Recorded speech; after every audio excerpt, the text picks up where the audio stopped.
The wind came down from the mountains like something with teeth. It tore through the valley in the pre-dawn dark, rattling the loose boards on the barn, shaking the chimney stones, working its way through every crack in the cabin walls. Inside, Eliza Hart stood at the iron stove, coaxing life from embers that had no right to still be warm. Her hands were chapped raw, knuckles split from the cold and the work. She fed in the last 3 pieces of split wood, birch, thin as kindling, and watched the flames sputter and catch. The coffee was mostly chicory. The bread was 2 days old. Breakfast was going to be lean again. Behind her, Caleb stirred on his cot, a tangle of blankets and elbows. He was 9, small for his age, with his father's dark hair and a stubbornness that Eliza sometimes found infuriating and sometimes loved so hard it hurt. Nora was still asleep in the corner, curled tight under a quilt their grandmother had made before the fever took her. She was 6. She talked to herself when she thought no one was listening. Eliza poured the weak coffee into a tin cup and stood at the window, watching the sky lighten from black to gray. Snow had fallen through the night, another 4 inches, maybe more. The fence line was buried. The woodpile was nearly gone. The chickens hadn't laid in a week. She took a sip. It tasted like dirt. "Ma," Caleb's voice, rough with sleep. "Get dressed," Eliza said without turning. "We've got work." It's still dark. I didn't ask what time it was. He grumbled but got up, pulling on his boots and the oversized coat that used to belong to his father. Thomas had been gone 2 years now. Pneumonia. There was a grave up on the ridge, marked with a wooden cross that was already starting to lean. Eliza hadn't been up there in months. She told herself it was the weather. The truth was harder. She missed him in ways that made her angry. Nora woke slowly, rubbing her eyes, asking if there was bread. "Half a slice," Eliza said. "Make it last." They ate standing up, the 3 of them crowded near the stove. No one spoke. There wasn't much to say. The farm was failing. The debt was real. The man from the bank, Griggs, thin as a scarecrow and twice as cold, had been out twice already this month, reminding her that payment was due by spring. She told him she'd have it. He'd smiled like he didn't believe her. She didn't believe herself either. After breakfast, Caleb hauled water from the well while Eliza checked the barn. 2 cows left, both too old to give much milk. A horse that was more bones than muscle. The chickens scratched at frozen ground, looking for something that wasn't there. She stood in the doorway, arms crossed, doing the math in her head for the 100th time. It didn't add up. It never did. The wind picked up again, and she heard something, faint, like a shout, but distant. She turned, scanning the tree line. Nothing. Probably just the wind playing tricks. It did that out here, especially in winter. Made you hear things. Made you see things. Made you lose your mind if you let it. She went back inside where Nora was sitting by the fire with a cloth doll that had one button eye missing. "Ma, when's Papa coming back?" Eliza froze. Nora had asked this before. Early on, when Thomas first died, she'd asked it every day. Then every week. Then not at all, for months. Eliza had thought maybe she'd finally understood. "He's not, baby." "But you said he was in heaven." "He is." "Then he could come back if he wanted." Eliza knelt down, brushed the hair from Nora's face. Her daughter's eyes were wide, hopeful in a way that felt like a knife. "That's not how it works." "Why not?"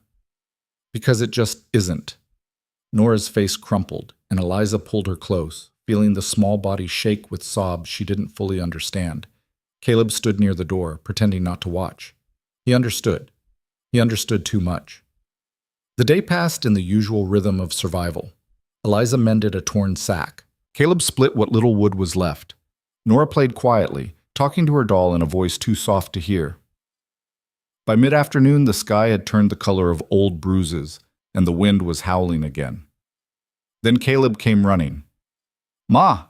Ma, there's someone out there!" Eliza dropped the needle she'd been threading and went to the door.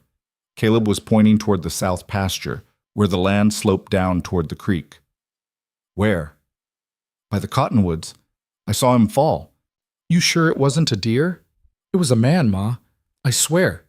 She grabbed Thomas's old coat and the rifle from above the door. "Stay inside, both of you." "Ma, I said stay." She stepped out into the cold and immediately regretted it. The wind hit her like a fist, and the snow was coming down hard now, thick and mean.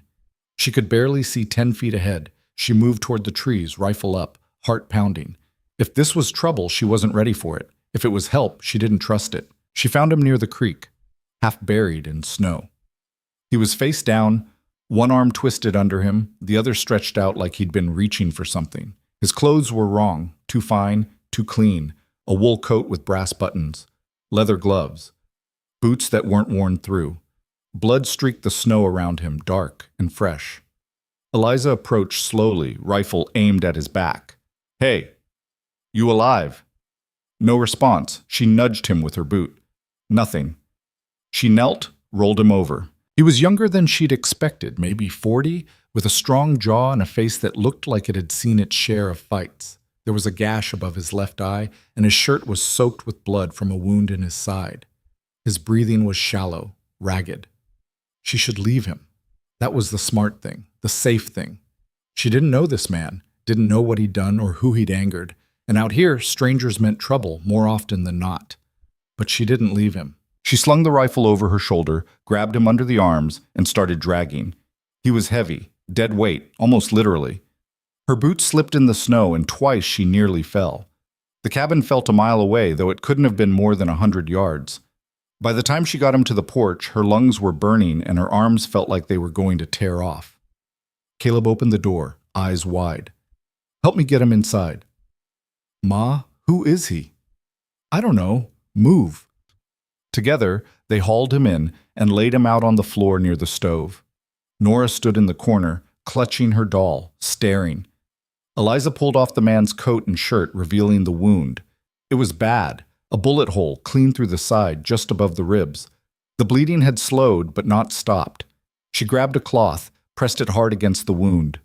He groaned, eyes flickering open for a second before closing again. "Caleb, get me the whiskey. And the sewing kit." "We don't have—" The whiskey Thomas hid under the floorboard. "Go." He ran. Eliza kept pressure on the wound, watching the man's face. He was pale, lips tinged blue. Shock, probably. Maybe worse. "You're an idiot," she muttered to herself. "Bringing him here, feeding him, like you've got anything to spare." But she didn't stop. Caleb came back with the bottle and the kit. Eliza threaded the needle, poured whiskey over it, and got to work. She wasn't a doctor, wasn't even close, but she'd sewn up Thomas once, after he'd caught his arm on a fence post, and she'd helped birth a calf last spring when the cow couldn't do it alone. This wasn't much different, just messier. The man groaned again when she started stitching, but he didn't wake. Eliza worked fast, hands steady despite the fear crawling up her spine. When she finished, she wrapped the wound with strips of cloth torn from an old shirt and sat back, wiping her hands on her apron. "Is he gonna die?" Nora asked quietly. "I don't know, baby." "Why'd you bring him here?" Eliza looked at her daughter, then at the man on the floor, then at the empty cupboards and the dying fire and the wind rattling the walls. "Because I'm an idiot." That night, she didn't sleep. She sat by the fire, rifle across her lap, watching the stranger breathe. Caleb and Nora were asleep on their cots, but Eliza couldn't close her eyes. Every creak of the cabin, every gust of wind made her jump. She kept thinking about the blood in the snow, the bullet wound, the expensive clothes. This man was running from something, and whatever it was, it might come looking. The stranger woke just before dawn. Eliza heard him stir and stood, rifle in hand. His eyes opened slowly, unfocused, scanning the room before landing on her. "Where am I?" His voice was rough, barely more than a whisper. "My home. Don't move." He tried to sit up anyway, winced, and fell back. "What happened?" "I was hoping you'd tell me." He looked down at the bandage around his ribs, then back at her. "You did this?" "Wasn't going to let you bleed out on my floor." "Why?" "That's what I keep asking myself." He almost smiled. Almost. Then the pain caught up with him, and he closed his eyes, breathing hard. "What's your name?" Eliza asked. "Victor. Victor Hale." The name meant nothing to her. She lowered the rifle slightly but didn't set it down. "Who shot you?" "Men who want me dead." "That's not an answer." "It's the only one you're getting." Eliza's jaw tightened. "Then maybe I should have left you in the snow." "Maybe you should have, They stared at each other for a long moment. Then Victor's eyes closed again, and his breathing evened out. Asleep or unconscious? Hard to tell. Eliza set the rifle down and sat back by the fire, watching the flames. She'd saved a stranger, and now she had to live with what came next. The next 2 days passed in tense quiet. Victor slept most of the time, waking only to drink water or eat the thin soup Eliza made from the last of the potatoes. He didn't talk much, didn't ask questions, just watched her with eyes that were too sharp, too aware. Caleb didn't trust him, kept his distance, always watching, always ready to grab something if things went wrong. Nora was curious, though. She'd sit near the fire and stare at Victor like he was some kind of strange animal. "Why is he here?" she asked one morning. "Because he needed help." "But we don't have enough food." "I know." "Then why?" "Because we don't turn people away, Nora. Not when they're dying." Nora thought about that for a moment, then nodded and went back to playing with her doll. On the third day, Victor sat up on his own. Eliza was outside, chopping wood, or trying to, when Caleb came running. "Ma, he's awake, and he's talking." She dropped the axe and went inside. Victor was sitting with his back against the wall, one hand pressed to his side. He looked better, still pale, still weak, but better. "You should be lying down," Eliza said. "I've been lying down for 3 days." "You were shot." "I noticed." She crossed her arms. "You planning to tell me what happened, or are we just going to keep dancing around it?" Victor looked at her for a long moment, then sighed. "I own land. A lot of it. North of here, near the river. Good land. Valuable.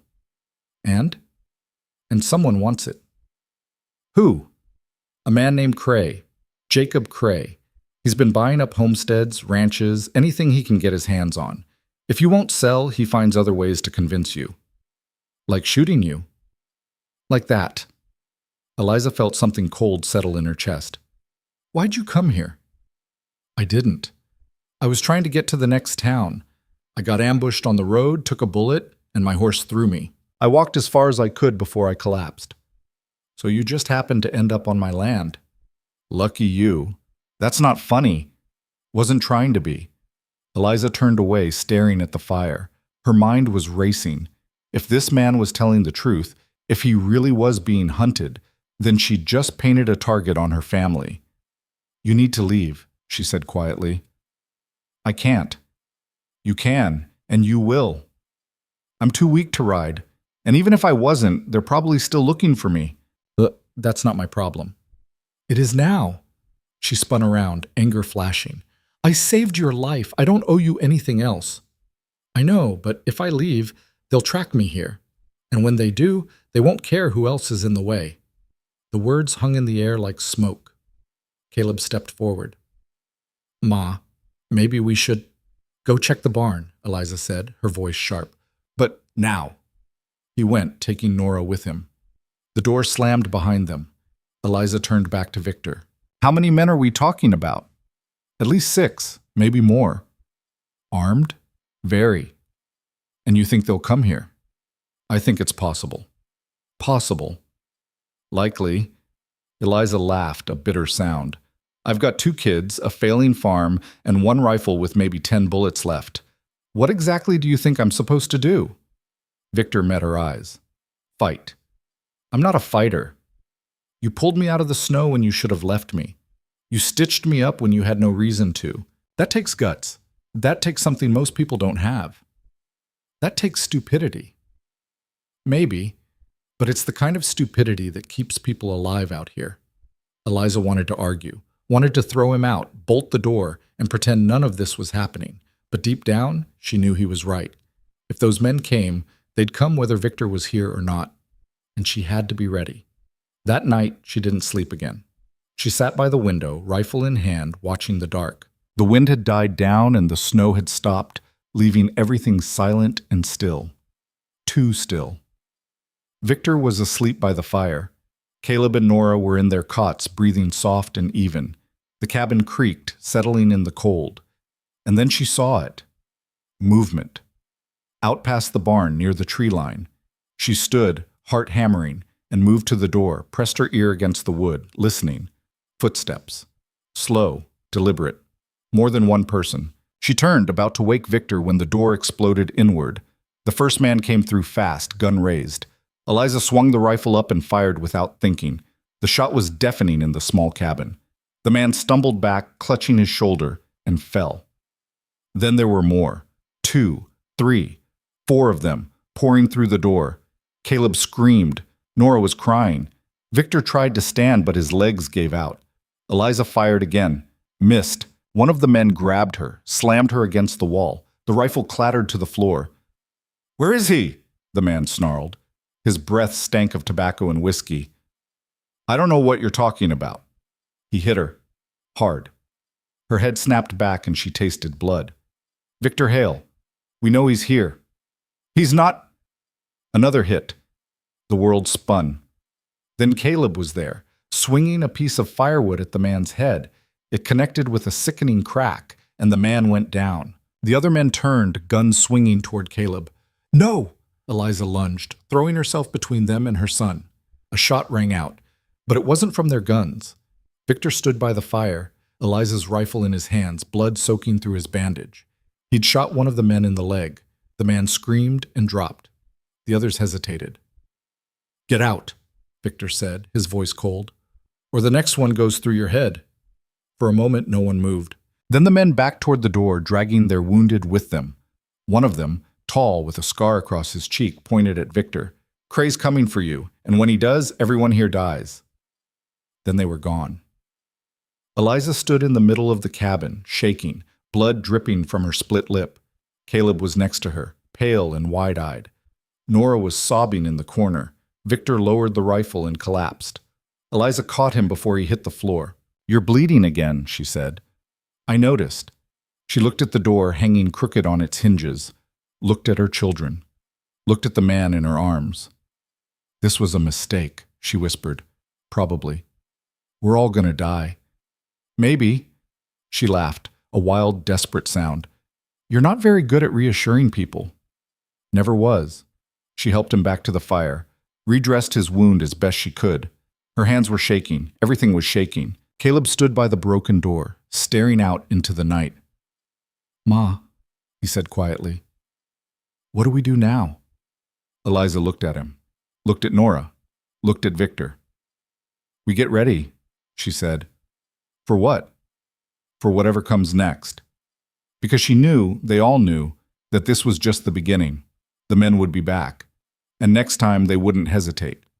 The door wouldn't close right anymore. Eliza wedged a chair against it, then stacked firewood behind that, but cold air still knifed through the gap where the frame had splintered. She could hear the wind testing it, pushing, like something alive trying to get in. Dawn came slow and gray. Nobody had slept. Caleb sat near the window with the axe across his lap, watching the tree line. Nora hadn't stopped crying for an hour, and when she finally did, she just stared at nothing, thumb in her mouth like she was 3 again. Victor was conscious, but barely, propped against the wall with fresh blood seeping through the bandage Eliza had just changed.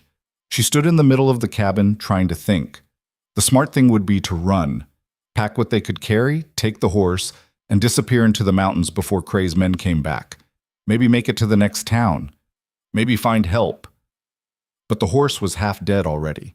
The snow was deep, and Nora couldn't walk more than a mile without collapsing. They wouldn't make it. "We need to fortify," Victor said, his voice rough. Eliza turned. "With what?" "Anything. Furniture, boards from the barn. Make it harder for them to get in. And then what? We hole up in here until we starve? You got a better idea?" She didn't. That was the problem. Caleb stood. "I can help." "No." "Ma, I can I said no." "Why not?" "I'm not a kid anymore." "You're 9. Pa was working the farm when he was 7. Eliza felt something crack inside her chest.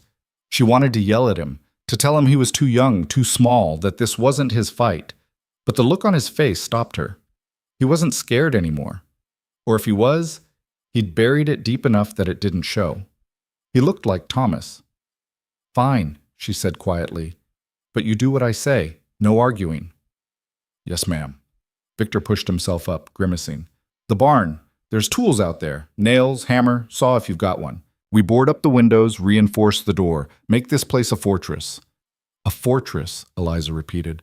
With what army? The three of us. You can't even stand. I can shoot. She wanted to argue, but there wasn't time. The men would be back. Maybe today. Maybe tonight. Either way, they had to move. Caleb, get the tools from the barn. Everything you can carry. He was out the door before she finished the sentence. Victor looked at her. You ever shot anyone before last night? No. How'd it feel? Eliza thought about the man going down, the blood spreading across his shoulder. She'd expected to feel something, guilt, maybe, or horror. But all she felt was relief that it hadn't been Caleb. It felt like surviving, she said. Victor nodded. Good. You'll need that. Caleb came back dragging a crate full of rusty nails, a hammer, and a saw with a bent blade. Eliza pulled boards off the side of the barn, old planks that had been loose for months, and hauled them inside.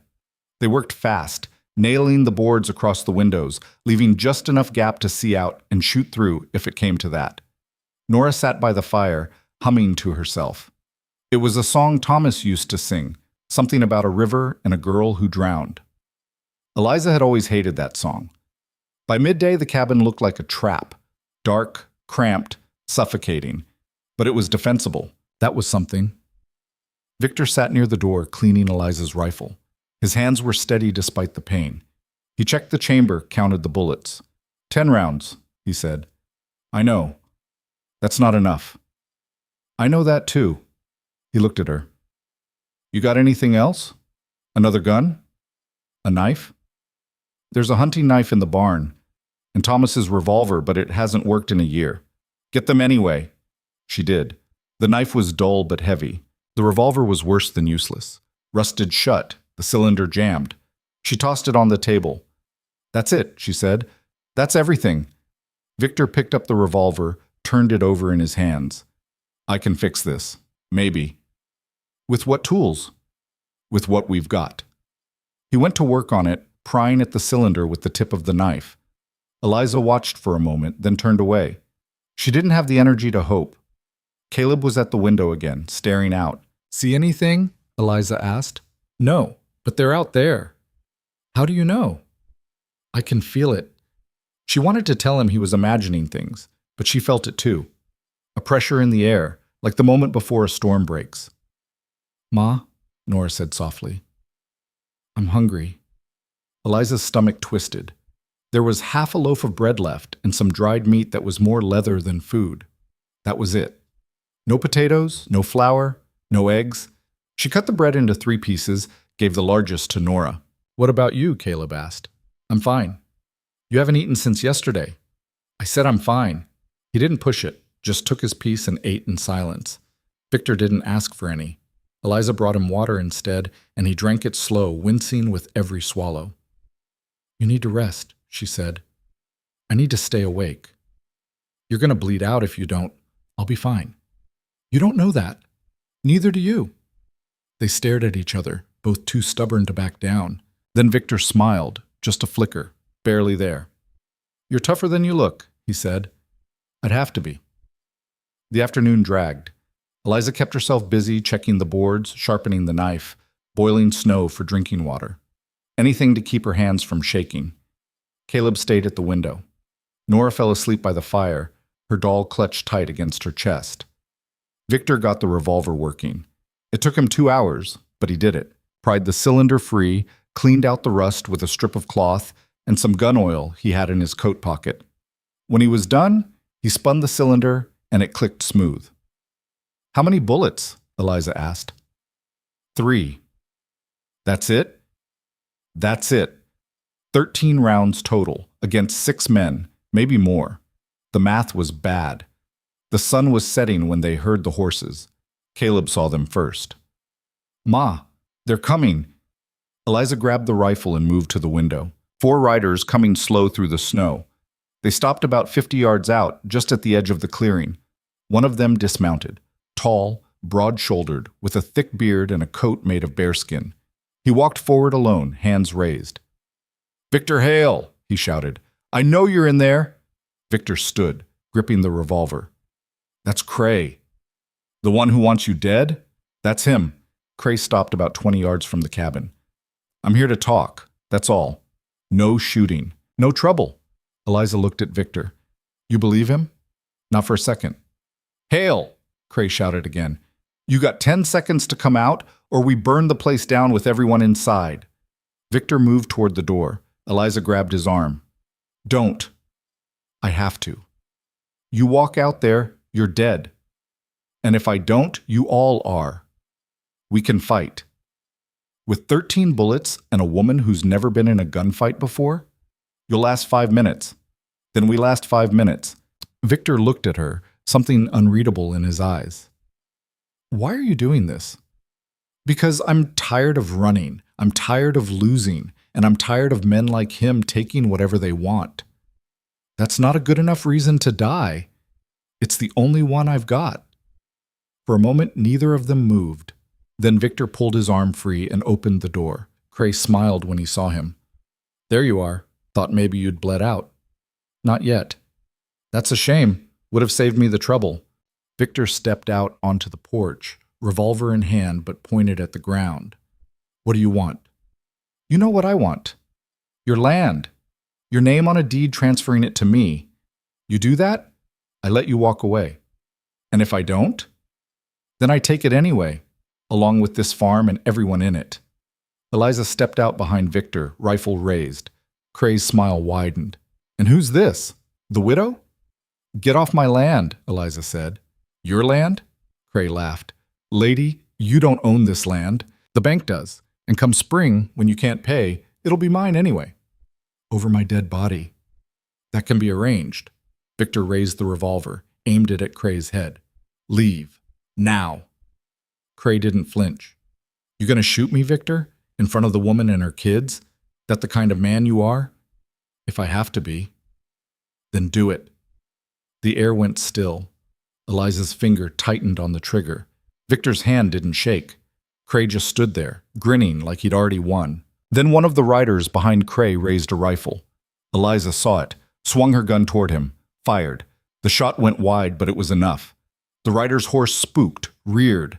The man fell, and chaos erupted. Cray dove for cover. The other riders opened fire. Bullets tore through the cabin walls, splintered the porch railing. Eliza grabbed Victor and hauled him back inside, slamming the door shut. Get down, she screamed. Caleb pulled Nora to the floor. Victor pressed his back against the wall, breathing hard. Blood was spreading across his bandage again. The shooting stopped. Eliza peeked through the gap in the boards. The riders were regrouping, spreading out. Cray was back on his horse, barking orders. They're going to surround us, Victor said. I know. We can't hold them off from all sides. I know that too. Eliza. Shut up. I'm thinking. She wasn't, though.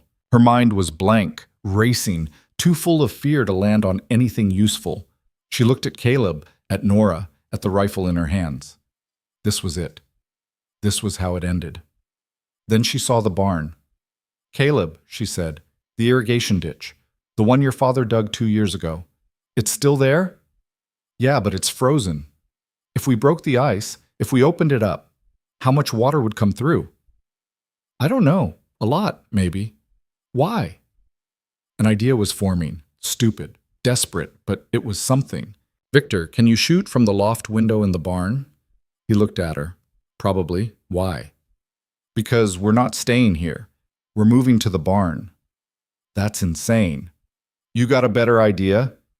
He didn't. Caleb, grab the axe. Nora, stay close to me. Victor, you cover us. Cover you with what? 3 bullets?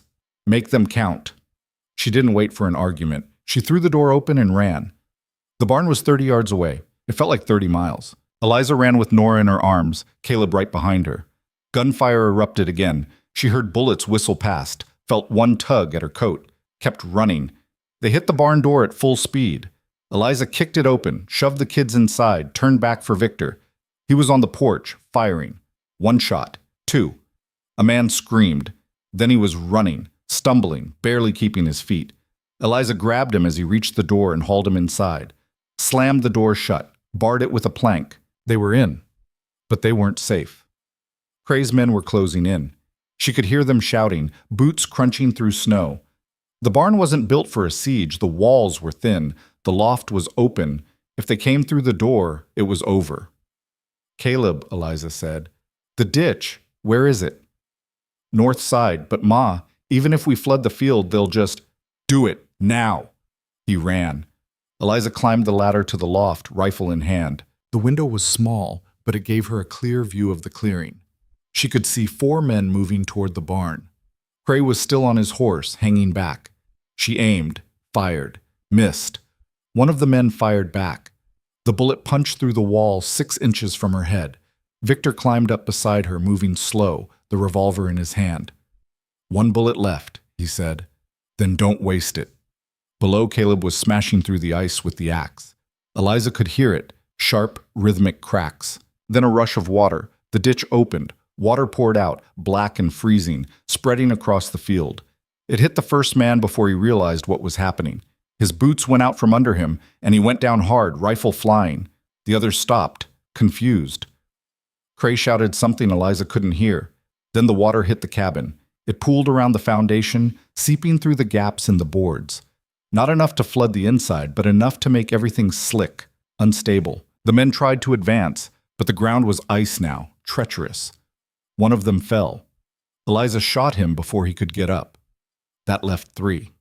They pulled back, regrouping near the tree line. Cray was furious. She could see it even from a distance. He wheeled his horse around, barking orders. They're leaving, Victor said. No, they're not. They're planning. She was right. 5 minutes later, they came back. But this time, they brought fire. Torches. 4 of them, burning bright against the dark. The men moved fast, throwing the torches at the barn, the cabin, anywhere they could land. One hit the barn roof. The old wood caught immediately. Eliza scrambled down the ladder. We have to go, now! Where? Caleb shouted.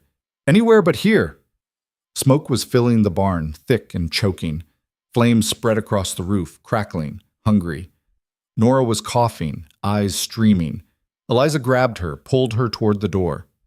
Victor stopped her. Wait, if we go out there, they'll pick us off. If we stay, we burn. Then we make them think we're staying. He grabbed a saddle blanket, soaked it in the water pooling on the floor, and threw it over the flames. It bought them seconds, maybe a minute. Caleb, the back wall. There's a loose board near the floor. Kick it out. Caleb found it, kicked hard. The board splintered, fell away. A gap, just big enough to crawl through. Go, Victor said. I'll cover you. You can't even... Go! Eliza didn't argue. She shoved Nora through the gap, then Caleb. Crawled through herself, rifle dragging in the mud. They came out behind the barn, into the snow and the dark. The field was a sheet of ice, the irrigation water already freezing in the cold. Eliza could see the men on the other side, silhouetted against the flames. Victor came through last, slower, bleeding again. He didn't say anything, just raised the revolver and fired his last bullet. One of the men dropped. Then they ran. Eliza didn't know where they were going. Away. That was all that mattered. Away from the fire, the bullets, the men who wanted them dead. They made it to the tree line before Cray's riders spotted them. Shouts, hoofbeats. Split up, Victor said. No. They can't chase all of us. Split up. I'll draw them off. Victor, take care of your kids. He turned and ran before she could stop him, limping, blood trailing behind him in the snow. 2 riders went after him. Eliza grabbed Caleb and Nora and ran the other way. The trees closed around them, dark and suffocating. Branches whipped her face. Nora was sobbing. Caleb was gasping for air. Eliza's lungs burned, but she didn't stop. Behind them, she heard a gunshot, then another, then silence. She stopped, heart hammering, and listened. Nothing. Ma, Caleb whispered. What do we do? Eliza looked back toward the farm. The barn was fully engulfed now, flames reaching toward the sky. The cabin was burning too. Everything she had, everything Thomas had built, was gone. And Victor. She didn't let herself finish the thought. We keep moving, she said. They walked through the night, stumbling through snow and darkness. Nora fell asleep in Eliza's arms. Caleb kept asking if they could stop, and Eliza kept saying no, even though her legs felt like they were going to give out. When dawn came, they were miles from the farm. Eliza found a rocky overhang, sheltered from the wind, and they collapsed under it.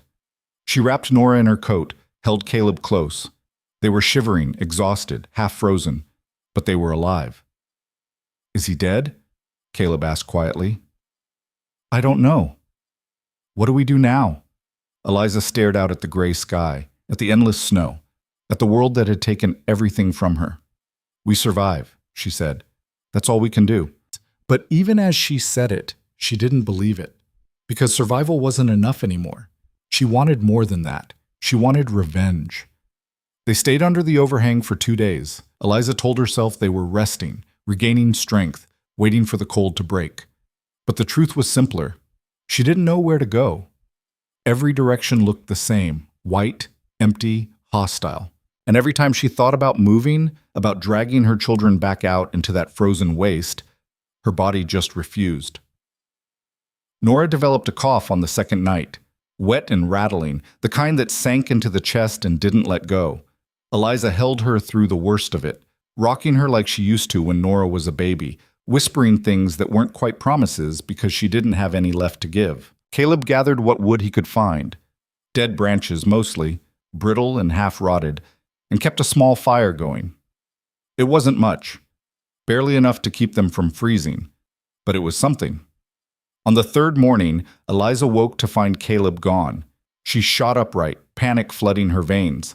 The fire was low. Nora was still asleep, curled under Eliza's coat. But Caleb's spot was empty, the snow around it already covered with fresh powder. "Caleb!" she hissed, trying to keep her voice down but failing. No answer. She grabbed the rifle, still had it, miracle of miracles, and stepped out into the cold. The sun was just starting to rise, casting everything in pale gray light. She scanned the trees, heart pounding. Then she saw him. He was 20 yards away, crouched next to something in the snow. She moved closer, rifle raised, and saw what he'd found. A rabbit. Dead, caught in a snare made from wire and a bent sapling. Caleb looked up at her, eyes bright. "I remembered how Pa showed me. Took me half the night to get it right, but I got one." Eliza stared at the rabbit, then at her son. He looked so damn proud, so grown up it hurt. "You shouldn't have gone out alone," she said quietly. "We need food." "I know, but then what was I supposed to do? Wait for you to starve trying to take care of us?" The words hit harder than any slap. Eliza opened her mouth, closed it. Caleb was right. She knew he was right, but accepting it felt like losing something she couldn't name. "Let's get it back to the fire," she said finally. They skinned the rabbit together. Caleb's hands were steadier than hers. He'd watched Thomas do this 100 times, and the memory guided him now. Eliza tried not to think about how young he was, how much he'd already lost, how much more he'd lose before this was over. The meat was tough and gamey, but it was the best thing Eliza had tasted in days. Nora ate a little, though she was still too weak to finish her share. Caleb ate quickly, methodically, already thinking about the next snare. "We can't stay here," Eliza said. Caleb wiped his mouth. "Where do we go?" "I don't know, but we need shelter, real shelter, and we need to figure out if Victor—" She stopped, couldn't finish. "You think he's dead," Caleb said. "I think he drew them off so we could get away. What happens after that?" She shook her head. "Doesn't matter. We have to keep moving." "It does matter." "Caleb, he saved us, Ma. You said we don't turn people away when they're dying. Well, maybe he's not dead. Maybe he's out there somewhere, and we're just leaving him." Eliza looked at her son, saw the stubborn set of his jaw, the anger simmering just below the surface. He was so much like Thomas, it scared her. "We can't go back," she said. "Even if he's alive, Cray's men are still there. They'll kill us." "So we just run?" "We survive. That's what your father would have wanted." Caleb's face twisted. "Pa's dead, and so's everything he built. Maybe running's not enough anymore." He stood, grabbed his coat, and walked off into the trees before Eliza could stop him. She let him go. Didn't have the energy to chase him down. Nora stirred, coughed again, and Eliza pulled her close, feeling the heat radiating off her small body. Fever. Starting already. They left the overhang that afternoon. Eliza didn't tell Caleb where they were going because she didn't know. They just walked, following the tree line south, away from the farm. Nora rode on Eliza's back, too weak to walk. Caleb stayed ahead, quiet, refusing to look at her. The landscape didn't change. Snow, trees, cold.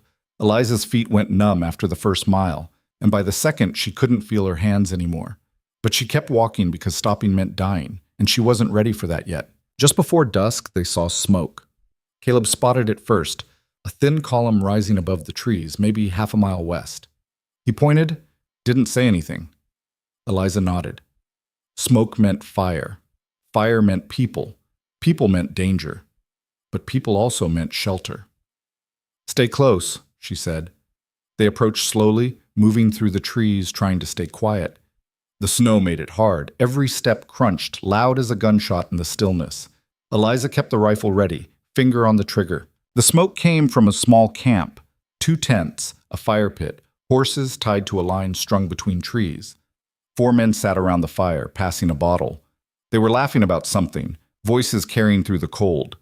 Eliza crouched behind a fallen log, pulled Caleb and Nora down beside her. She studied the men. Rough-looking, armed. Could be hunters. Could be worse. Then she saw the brands on the horses. A double V burned into the hide. Victor's brand. Her breath caught. "Ma?" Caleb whispered. "Those are his men." "How do you know?" "The horses. That's Victor's mark." Caleb's eyes widened. "So he's alive?" "Maybe. Or maybe Cray took his horses after he killed him. Only one way to find out." Before Eliza could stop him, Caleb stood and walked out of the trees. "Caleb, no!" But he was already gone. The men saw him immediately. Hands went to guns. One of them stood, stepping forward. "Who the hell are you?" Caleb stopped, hands raised. "I'm looking for Victor Hale." The man's expression shifted. "Why?" "Because he saved my family, and we need to know if he's alive." The men exchanged looks. Then the one who'd spoken gestured Caleb closer. "Come here, boy." Eliza couldn't wait any longer. She stepped out, rifle raised. "He's with me." Every gun swung toward her. "Easy," the man said, though his hand stayed on his revolver. "You the widow?" Eliza blinked. "How do you—" "Victor told us. Said he met a woman and her kids, got himself shot helping them. We've been looking for him for 3 days." "Is he alive?" The man hesitated. "He was when we found him. Barely.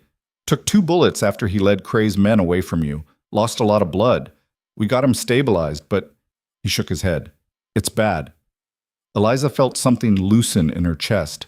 Relief, maybe. Or just exhaustion finally catching up. "Where is he?" "Camp's another mile north. We've been scouting, trying to figure out Cray's next move." He looked at her, then at Caleb, then at Nora on her back. "You look half dead yourself." "We've been walking for 3 days." "Jesus." He turned to one of the other men. "Get some food together. And blankets." Then back to Eliza. "Name's Garrett. I'm Victor's foreman. Or I was before Cray burned down half the ranch." "He hit your place too?" "2 days ago. Killed 3 of our men, ran off the livestock. We barely got out." Garrett's face hardened. "But we're not running anymore." Eliza lowered the rifle. "Neither are we." They walked to the main camp, and Eliza saw it immediately. Victor's tent, set apart from the others, a lantern burning inside. She handed Nora to one of the men, didn't wait for permission, and went in. Victor was on a cot, stripped to the waist, bandages wrapped around his chest and side. His face was gray, slick with sweat, but his eyes were open. He saw her and tried to sit up. Failed. "Don't," Eliza said. "You made it." "Barely." "The kids?" "They're fine. Nora's sick, but she'll live." Victor exhaled, and some of the tension left his body. "I wasn't sure. After I led them off, I heard shooting, thought maybe we got out. Because of you. Don't thank me yet. Cray's still out there, and he's not stopping." Eliza sat on the edge of the cot, suddenly too tired to stand. "How bad is it?" "Bad enough." Victor gestured to his chest. "1 bullet went through. The other's still in there. Garrett's been trying to get it out, but every time he cuts, I pass out." "You need a doctor." "Nearest one's 2 days' ride. I won't make it that far." "Then we make you make it." Victor almost smiled. "You always this stubborn?" Only when people try to die on me. He reached out, took her hand. His grip was weak, trembling. I'm sorry for bringing this to your door, for getting your home burned down, for... Stop. Eliza squeezed his hand. You didn't bring this, Cray did, and I'm done letting men like him take whatever they want. What are you saying? I'm saying we fight back. Victor stared at her. You can't.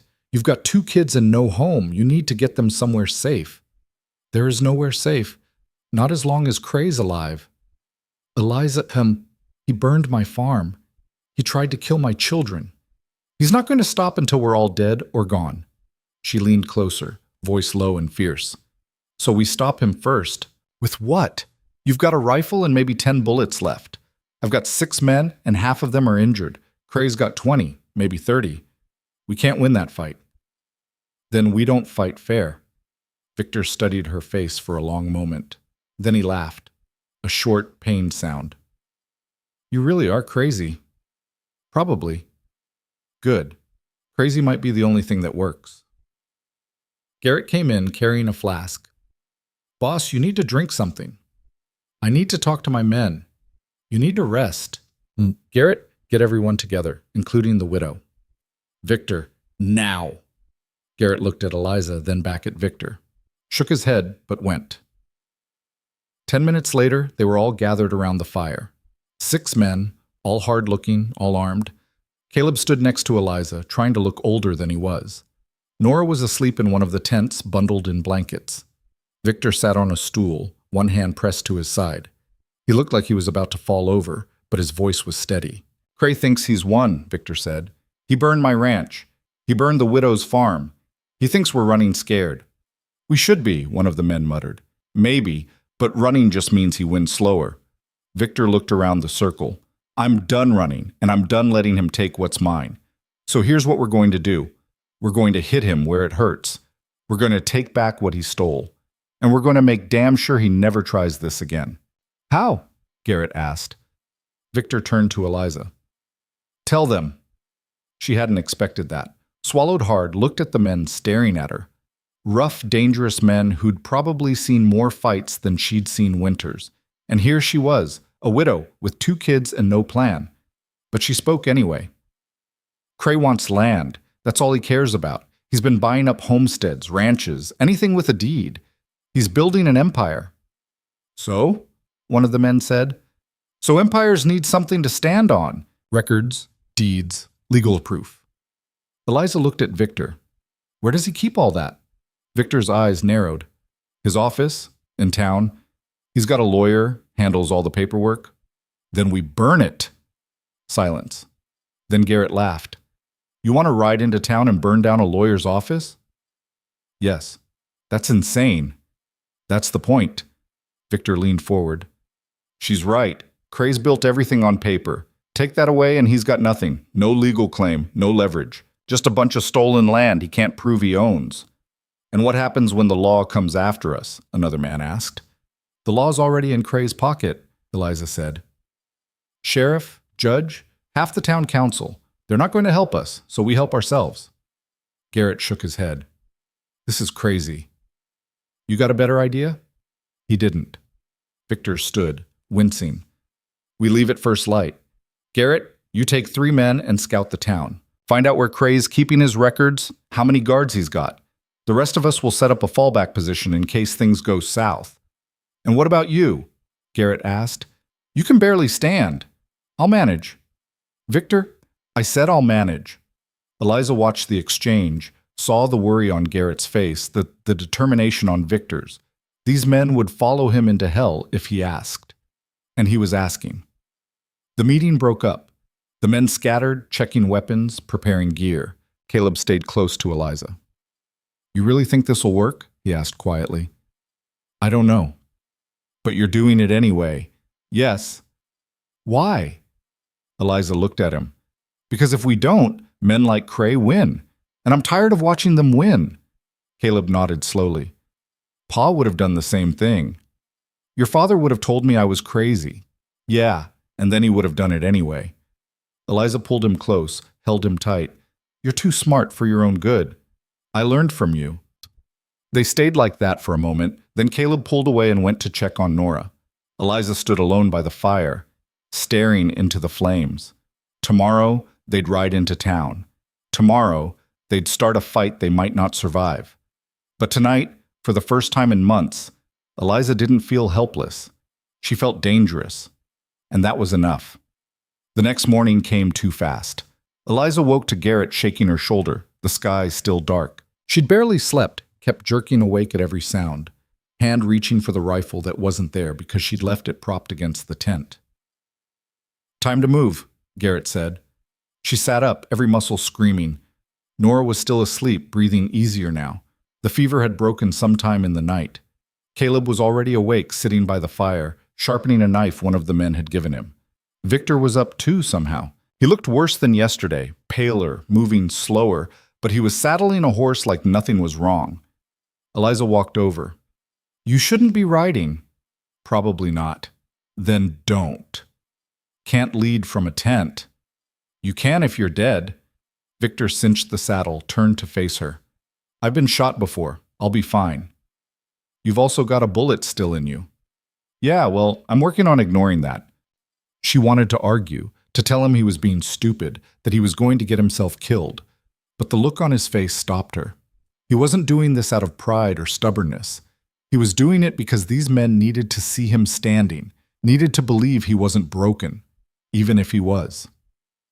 "Just try not to fall off the horse," Eliza said finally. "No promises." They rode out an hour later. 7 riders, Victor, Garrett, Eliza, and 4 of Victor's men. Caleb had begged to come, but Eliza had shut that down hard. He'd stay with Nora and the 2 men guarding the camp. If things went bad, they were to take the kids and run. Caleb hadn't liked it, but he'd agreed. The ride to town took most of the day. They stayed off the main road, moving through the trees, trying to stay invisible. Twice they saw other riders in the distance. Cray's men, maybe, or just drifters. And both times they stopped, waited, let them pass. By late afternoon, they reached the ridge overlooking the town. It was small, 1 main street, maybe 24 buildings, a church with a crooked steeple. Cray's office was on the north end, a 2-story building with a sign that read Cray Land Company in faded letters. Garrett studied it through a spyglass. 2 guards out front, maybe more inside. "Can we get in through the back?" Victor asked. "There's a door, probably locked. We'll deal with that when we get there." Eliza looked at the town, at the people moving through the streets, going about their lives like the world wasn't on fire. She wondered if any of them knew what Cray was doing, if they cared. Probably not. "When do we move?" she asked. "After dark," Victor said. "Less people around. Better chance of getting in and out without a fight." "And if we can't avoid a fight? Then we make it quick." They waited on the ridge as the sun set, watching the town settle into evening. Lights came on in windows. Smoke rose from chimneys. The guards out front changed shifts, 2 new men, both armed with rifles. Victor was sweating now, even in the cold. His hand kept going to his side, pressing against the wound like he could hold himself together through sheer will. "You sure you can do this?" Eliza asked quietly. "No." "That's not reassuring. Wasn't trying to be." When full dark came, they moved. They left the horses on the ridge with 1 man to watch them, then crept down into the town on foot. Garrett led, moving through the alleys, avoiding the main street. Eliza stayed close to Victor, ready to catch him if he fell. They reached the back of Cray's building without incident. The door was locked, just like Garrett said, but it was old wood, and the lock was cheap. One of the men jimmied it with a knife, and it popped open with a soft click. Inside, the building was dark. They moved through this back room, storage mostly, crates and files stacked against the walls. A staircase led up to the 2nd floor. Garrett pointed to 2 of the men. "You 2, watch the front. Anyone comes in, you stop them. Quiet if you can. Loud if you can't." They nodded and moved off. Eliza, Victor, and Garrett went upstairs. The office was at the end of the hall, a heavy door with Cray's name on a brass plate. Garrett tried the handle. Locked. "Stand back," Victor said. He kicked the door. Once. Twice. On the 3rd kick, it splintered open. Inside was everything they needed. Filing cabinets lined the walls, stuffed with papers. A desk sat in the center, covered with deeds, contracts, maps. Eliza moved to the nearest cabinet, started pulling files. "This is it," she said. "This is all his land claims, every homestead he's taken, every ranch he's stolen. It's all here." Victor was already gathering papers, stuffing them into a sack. "Take what you can carry. We burn the rest." They worked fast, pulling files, stacking papers. Eliza found her own deed in one of the cabinets, marked "Foreclosed" in red ink. She stared at it for a second, then tore it in half and dropped it on the floor. Garrett poured lamp oil over the desk, the cabinets, the stacks of paper. The smell was sharp, chemical. "That's enough," Victor said. "Let's go." They were halfway down the stairs when the front door burst open. The two guards from outside came in, guns drawn. Behind them, more men, 6, maybe 8. And at the front, tall and grinning, was Cray. "Well," he said, "look what we have here." Eliza's blood went cold. Garrett raised his rifle. "Get back." Cray laughed. "Or what?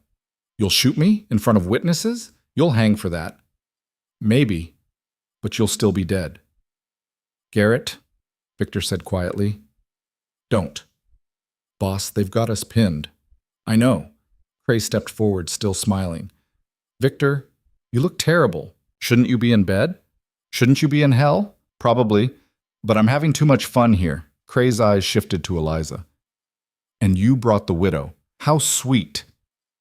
"Stay away from her," Victor said. "Or what? You gonna shoot me with that rifle you're barely holding?" Cray shook his head. "You've lost, Victor. Your ranch is gone. Your men are scattered. And now you're caught breaking into my office, destroying my property. The law's gonna love this." "Your law, maybe. The only law that matters." Victor's hand moved just slightly toward the revolver at his hip. Cray saw it. "Go ahead. Try." "Victor, don't," Eliza said. But he wasn't listening. His hand closed around the grip, and Cray's men opened fire. Eliza hit the floor as the first shot split the air. Wood exploded above her head, sending splinters raining down. Garrett returned fire, his rifle crack echoing in the stairwell like thunder in a canyon. Someone screamed, a raw, animal sound that cut through the chaos. Then everyone was shooting, and the room became nothing but noise and smoke, and the smell of gunpowder so thick it burned her throat. Eliza scrambled backward on her elbows, pressing herself against the wall. Her ears rang from the gunfire, a high-pitched whine that made it hard to think. She couldn't see Victor through the smoke. Couldn't see anything except muzzle flashes like fireflies in the dark, and shadows moving, always moving. "Victor," she shouted, her voice lost in the din. No answer. Garrett was at the top of the stairs, firing down into the mass of men trying to push through. He was methodical, calm even, working the bolt on his rifle with practiced ease. One of Cray's men went down clutching his leg. Then another fell backward, didn't move again. But there were too many. They kept coming, pouring through the shattered doorway like water through a broken dam, filling the space with bodies and guns and rage.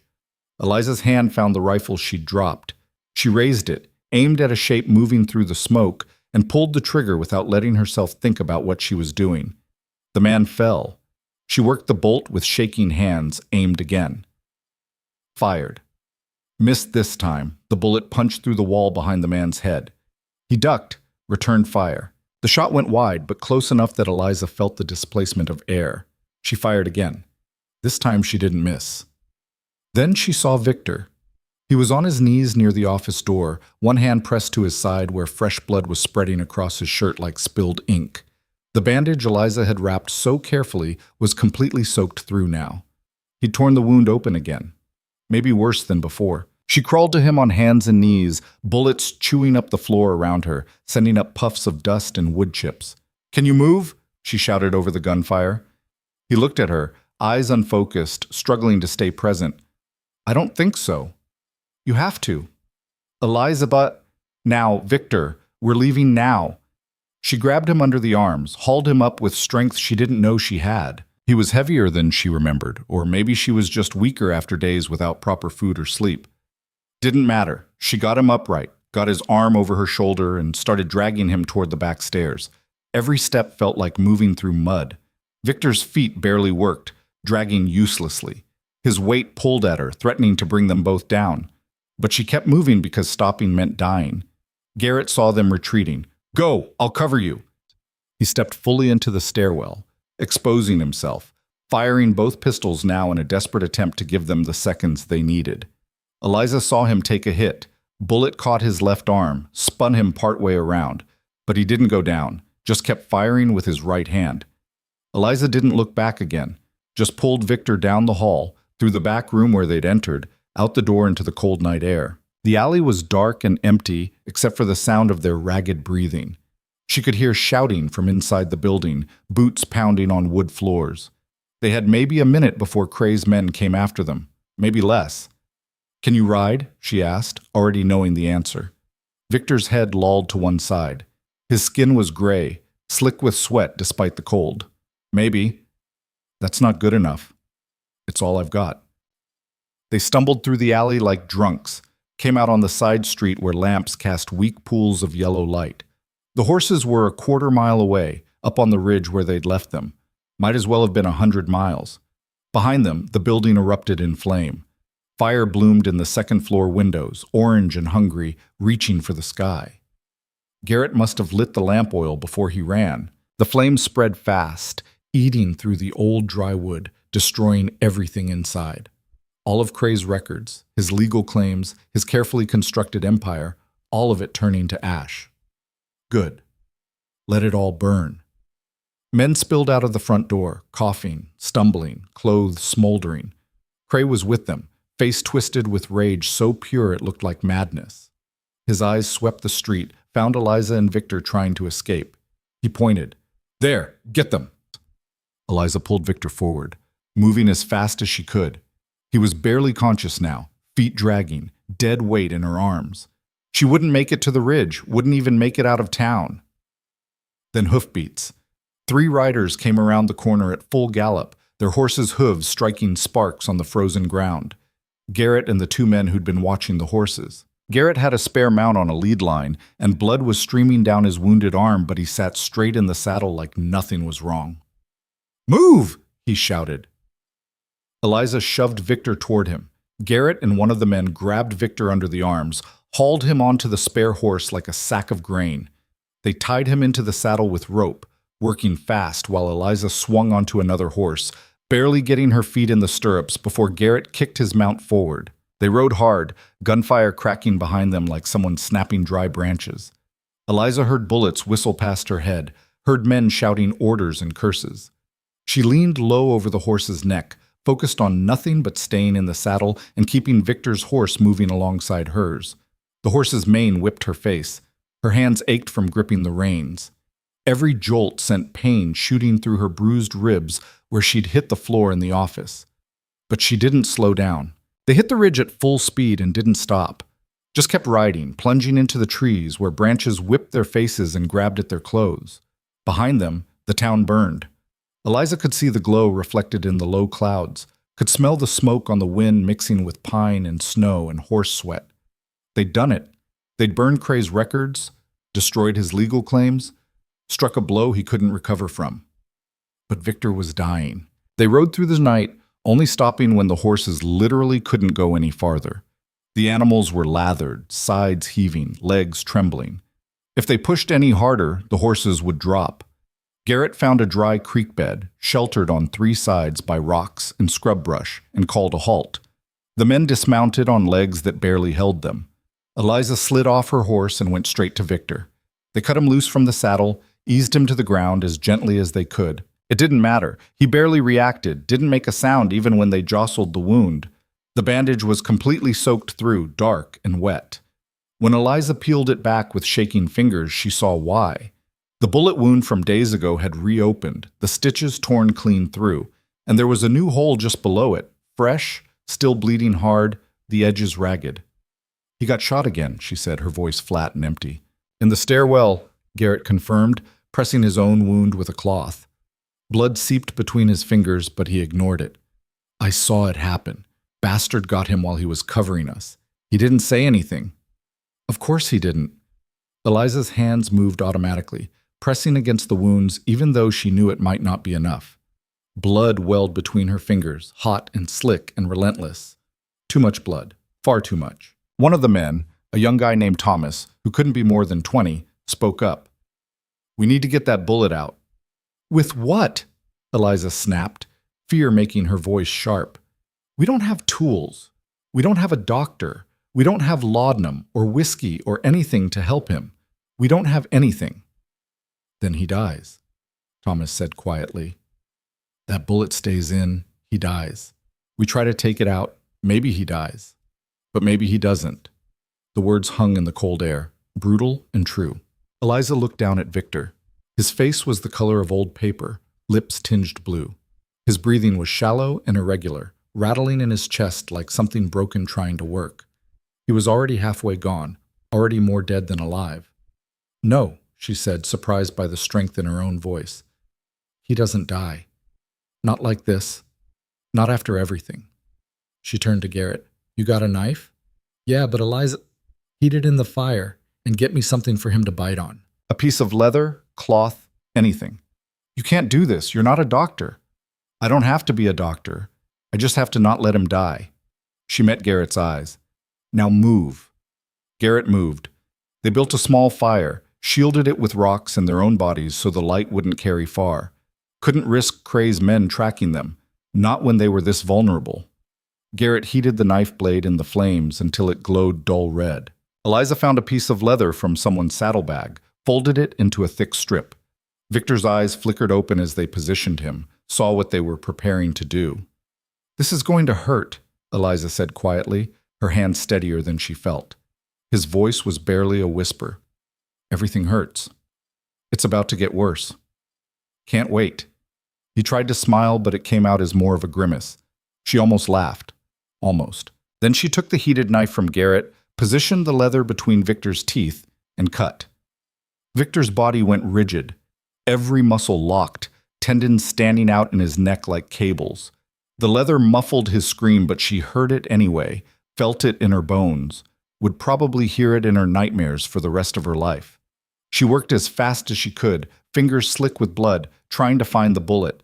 It was deep, lodged against bone, or maybe in it. She had to cut deeper, prying at tissue that shouldn't be exposed to air and dirt and a crude knife. Victor passed out. Maybe that was better. Maybe some mercy existed in the world after all.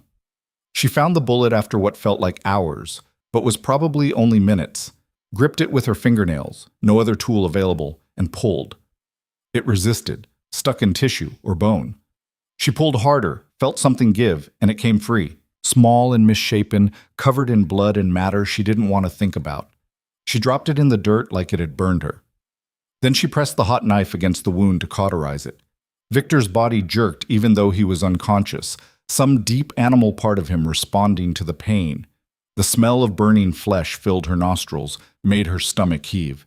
But she held the knife there for the count of 5, making sure the bleeding stopped. When it was done, Eliza sat back, hands shaking so badly she dropped the knife. She was covered in blood, her hands, her arms, soaked into her shirt and pants. She looked like she'd killed someone. Maybe she had. Maybe she'd just killed Victor trying to save him. "Is he alive?" Garrett asked quietly. Eliza checked for a pulse with blood-slippery fingers. Found one, weak and thready, but there. For now. That's something. Not much. They wrapped Victor in every blanket they had, kept the fire low but steady. Eliza sat next to him, watching his chest rise and fall in shallow, irregular breaths. Each one felt like a fight. Each one could be the last. One of the men stood watch while the others tried to sleep. Nobody could. They just lay there in the dark, listening to the wind and the horses and Victor's labored breathing. Garrett sat down next to Eliza around midnight, offered a flask. She took it, drank without asking what was in it. Whiskey, harsh and burning. It helped a little. "You did good tonight," he said quietly. "We barely made it out." "But we did, and we hurt Cray bad. That counts for something."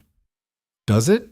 He's still out there, still has his men, his money, his power. All we did was make him angry." "Sometimes that's enough. Angry men make mistakes." Eliza looked at him. "You really believe that?" "I have to." Garrett took the flask back, drank.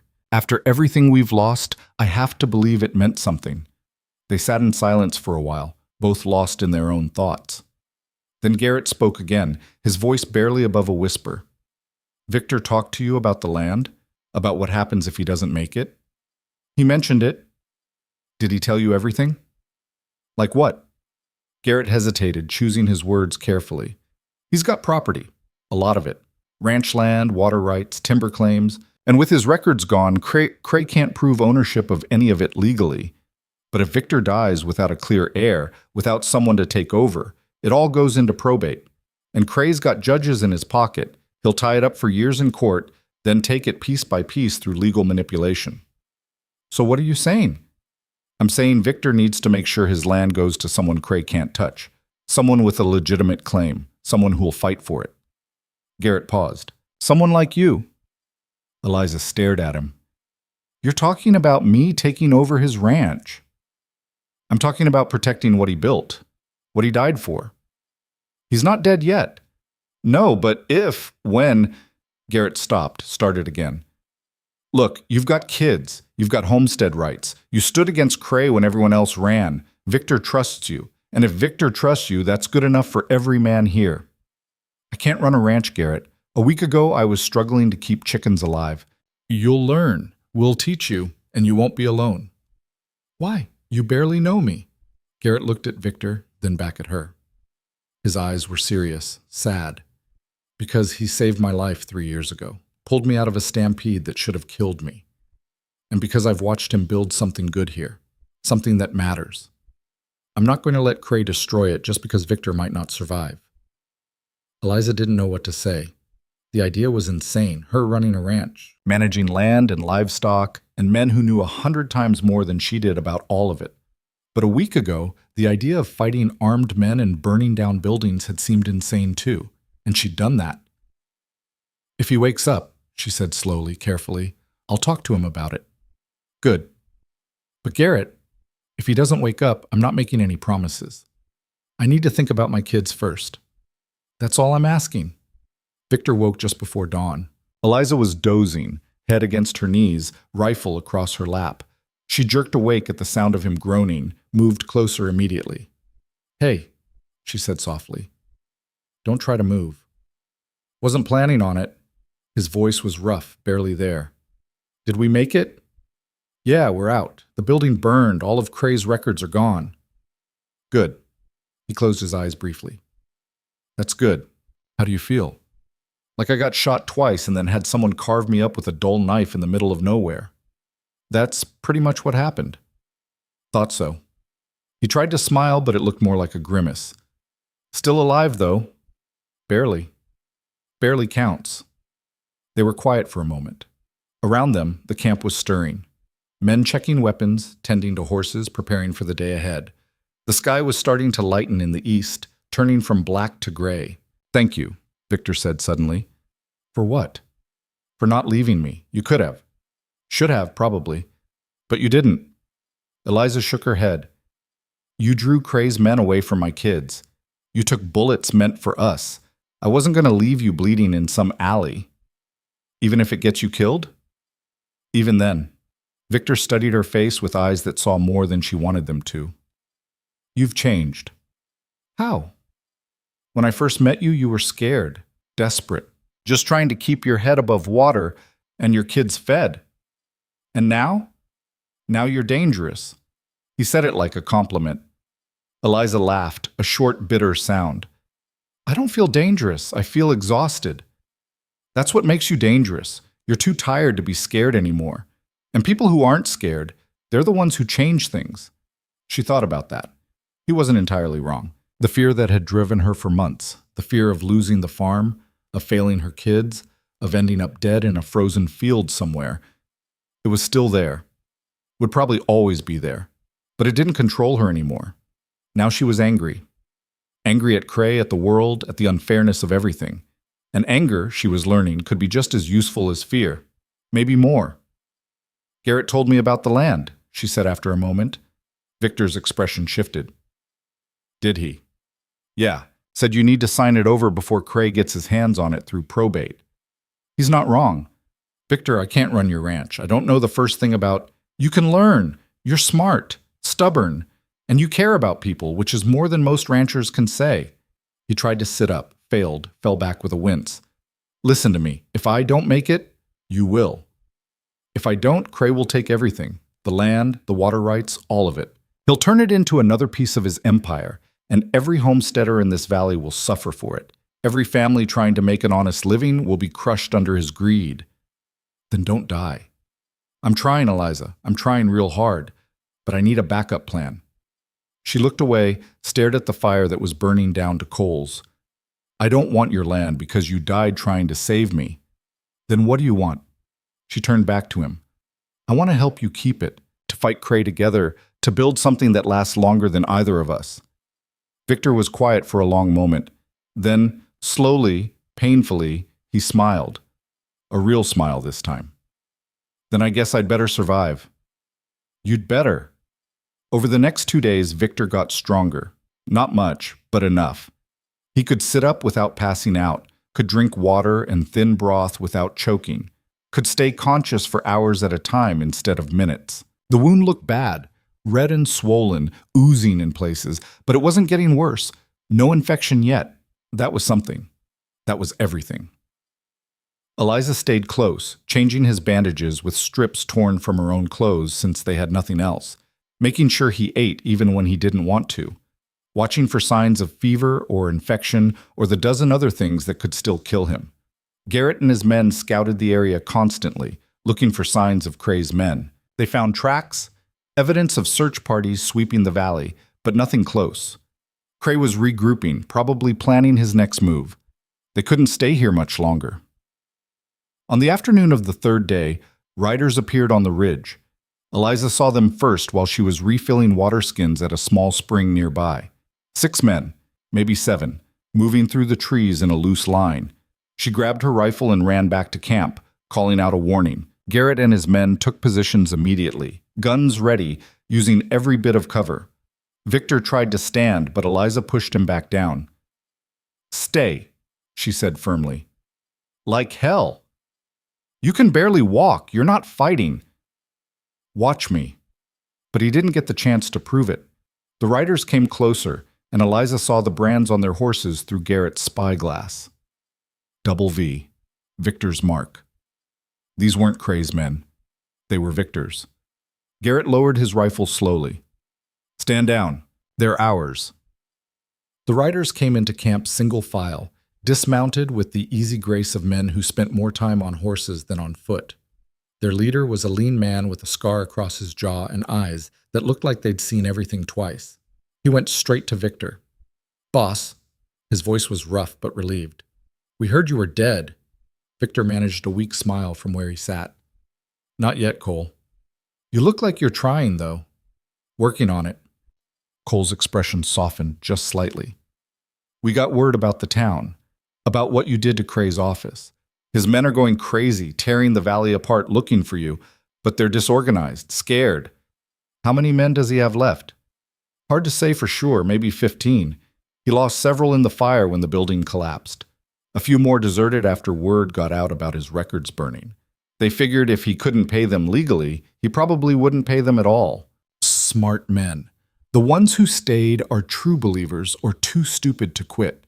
Those are the dangerous ones. Cole nodded. Then he hesitated, clearly having more to say. There's something else, boss. The territorial marshal is on his way. Someone sent word about the fire, the gunfight in town. He's coming to investigate. Victor's face went hard. Cray bought him off? Don't know yet, but if he has, we're all in deep trouble. Murder charges, arson, destruction of property. They'll hang us. Eliza stepped forward. When does the marshal get here? Cole looked at her, then at Victor, assessing. 2 days. Maybe 3, depending on weather. Then we have that long to finish this. Finish what? Cray. Eliza's voice was steady, cold, carrying a certainty she didn't entirely feel. We end him before the marshal gets here. We take him down, and we make sure everyone knows what he's done. Cole raised an eyebrow. And who are you? Someone who's tired of running. Victor spoke up. This is Eliza Hart, the widow from the burned homestead. She's with us. Cole studied her for a moment, taking in the blood on her clothes, the rifle in her hands, the hard set of her jaw. You got a plan, Mrs. Hart? I'm working on it. Better work fast. Eliza looked around at the men, exhausted, wounded, running on nothing but determination and spite. They were outnumbered, outgunned, running on fumes and borrowed time. But they had something Cray didn't. They had nothing left to lose. Cray thinks we're running, she said slowly, thinking out loud. He thinks we're scared, broken, just trying to survive long enough to get out of his territory. We are, one of the men muttered. No, we were, but not anymore. Eliza's voice grew stronger. He's going to come at us hard before the marshal arrives. Try to wipe us out? Eliminate the witnesses? Make it look like we died in some accident or got killed by bandits. So we let him, Victor said slowly, understanding dawning in his eyes despite the pain he was in. We let him think he's won. We set a trap, we draw him in, and then we hit him with everything we've got. Cole crossed his arms. That's suicide. It's the only option we have. She's right, Victor said, his voice carrying more strength than it had in days. We can't run. We can't hide. We have to fight. And if we're going to fight, we do it on our terms, in a place of our choosing. Garrett spoke up. Where? Eliza had been thinking about this since they'd fled the town. There was only one place that made sense. The old Turner homestead, north of here, near the river. It's abandoned, but the location's good. High ground, clear sight lines, natural cover. We can fortify it, make Cray think we're holed up there trying to wait him out. And when he comes, we make him regret it. The men looked at each other, uncertain. This was asking a lot, asking them to risk everything on one desperate gamble, asking them to trust a woman most of them had just met. But one by one, they nodded. Cole extended his hand to Eliza. You've got guts, lady. I'll give you that. She shook it, feeling the calluses, the strength. Guts are all I've got left. Sometimes that's enough. They moved out that afternoon, riding slow because Victor couldn't handle anything faster, and some of the horses were still worn down from the previous hard ride. The Turner homestead was half a day's ride northeast, and they reached it just as the sun was setting. It was exactly what Eliza had remembered from years ago when Thomas had brought her past it. A burned-out cabin, just charred timbers and a stone chimney pointing at the sky like an accusing finger. A collapsed barn, the roof caved in but the stone foundation still solid. Fields that had gone to seed and wild grass, fences broken and scattered. But the location was perfect. The homestead sat on a low rise with clear views in all directions.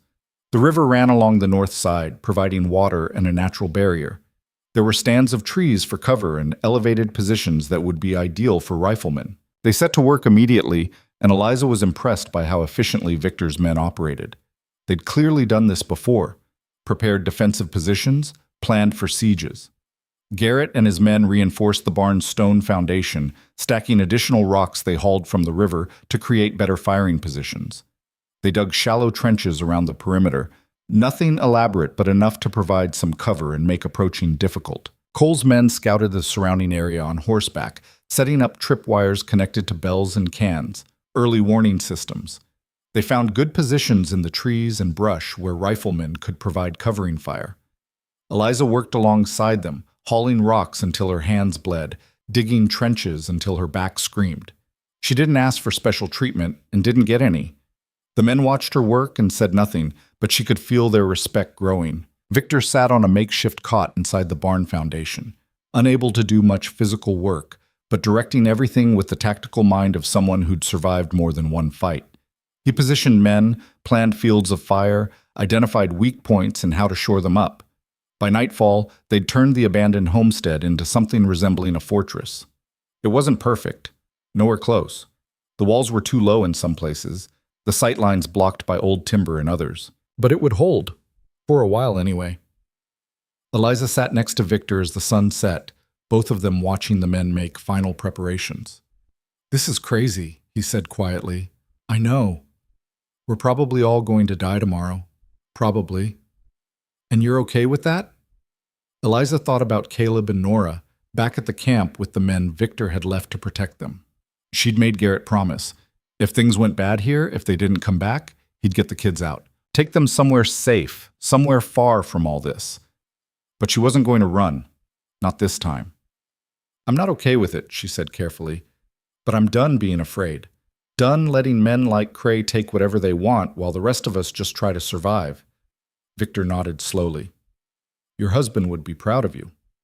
Thomas would think I lost my mind. Maybe. But he'd stand with you anyway. That's what good men do. Eliza smiled sadly. Yeah, he would. They sat in silence as stars began appearing overhead, one by one. The men settled in for the night, checking weapons one last time, eating cold rations because they couldn't risk a fire that might give away their position. Somewhere in the distance, a wolf howled. The sound carried across the valley, lonely and wild and somehow fitting. Tomorrow, Cray would come, and they'd be ready. Around midnight, Eliza finally tried to sleep.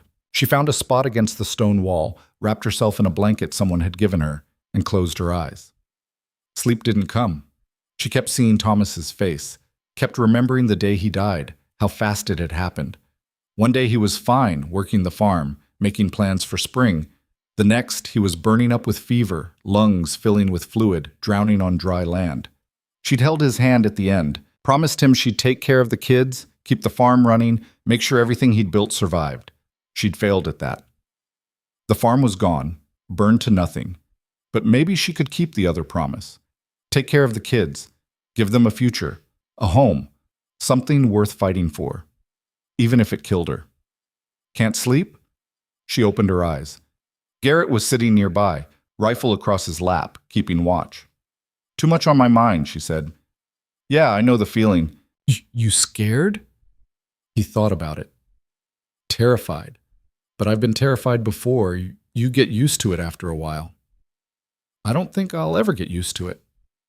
Good. The day you get used to being scared is the day you start making stupid mistakes.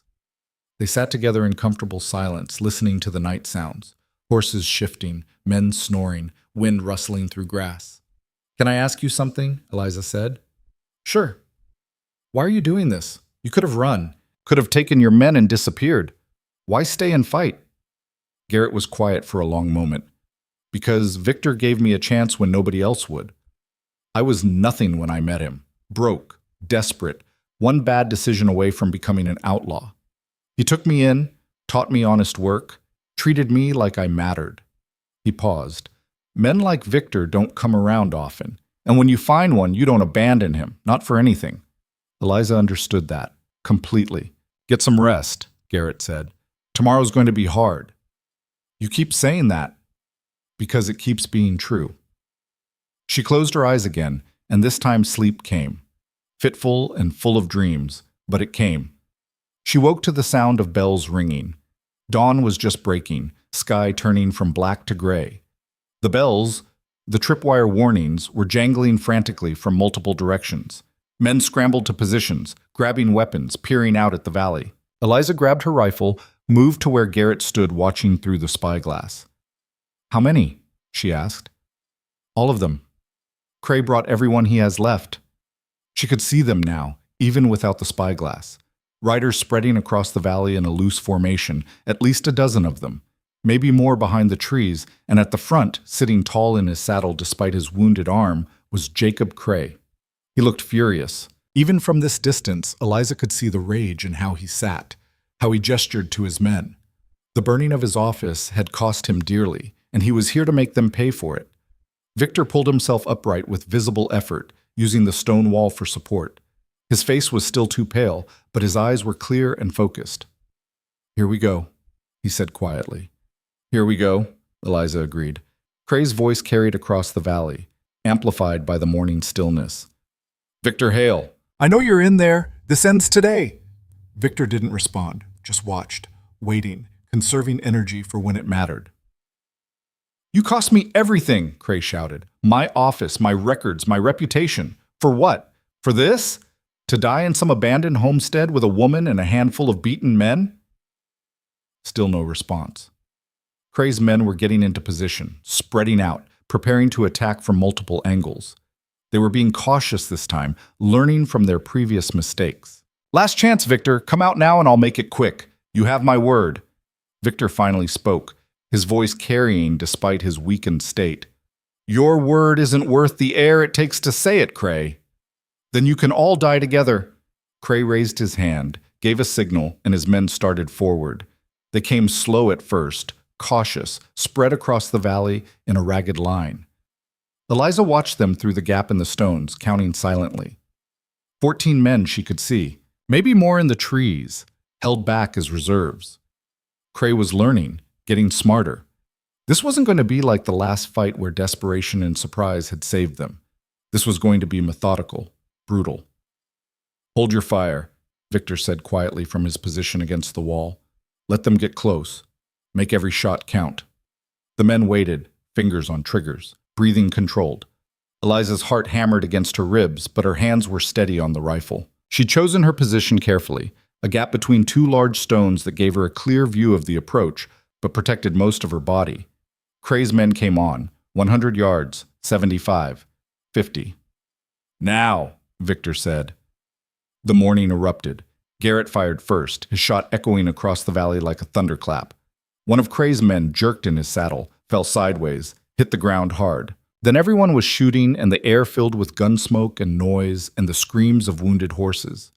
Eliza aimed at a rider coming straight at them, fired, missed. The bullet kicked up dirt 5 feet to his left. She worked the bolt, aimed again, led the target this time. Fired. The man went down. She didn't let herself think about it, just kept shooting. 2 of Cray's men tried to flank left, using the riverbank for cover. Cole and his men were ready, positioned in the trees. Their rifles cracked in a staccato rhythm, and both riders went down before they made it 20 yards. Another group tried the right, moving through tall grass. They triggered one of the tripwires. The explosion wasn't big, just a small charge Cole had rigged from blasting powder. But it was enough. The concussion threw 2 men from their horses. The others pulled back fast, spooked. But Cray kept pushing. He'd committed to this, spent too much pride and anger to back down now. His men regrouped, found cover behind rocks and fallen timber, started laying down suppressing fire. Bullets hammered the stone walls, some ricocheted, whining off into the distance. Others found gaps, forcing the defenders to duck, to keep their heads down. One of Victor's men took a bullet in the shoulder, spun back with a cry of pain. Fall back to secondary positions, Garrett shouted over the gunfire. They pulled deeper into the barn foundation where the walls were thicker, the protection better. It meant giving up some firing angles, but it kept them alive. The fight settled into a deadly rhythm. Cray's men would advance, get cut down or driven back, regroup and try again. Each wave got a little closer. Each time they found better cover, worked their way forward by inches. Eliza reloaded for what felt like the 100th time, her fingers moving automatically. The rifle barrel was hot enough to burn skin. Her ears rang from the constant gunfire. Smoke hung thick in the air, making it hard to see, hard to breathe. A bullet smashed into the stone inches from her head, showering her with rock chips. She ducked, waited a heartbeat, popped back up and fired at the muzzle flash she'd seen. Heard a scream. Didn't know if she'd hit him or just scared him. Next to her, Victor was still shooting despite everything. Each pull of the trigger cost him. She could see it in the way he winced, the fresh blood seeping through his bandage. But he didn't stop. You need to rest, she said during a brief lull while Cray's men regrouped again. Can't. His voice was tight with pain. Victor, if I stop, if I lay down, I'm not getting back up, so I'm staying right here until this is finished. She wanted to argue, but a fresh volley of gunfire cut off the words. She turned back to the fight, found her target, fired.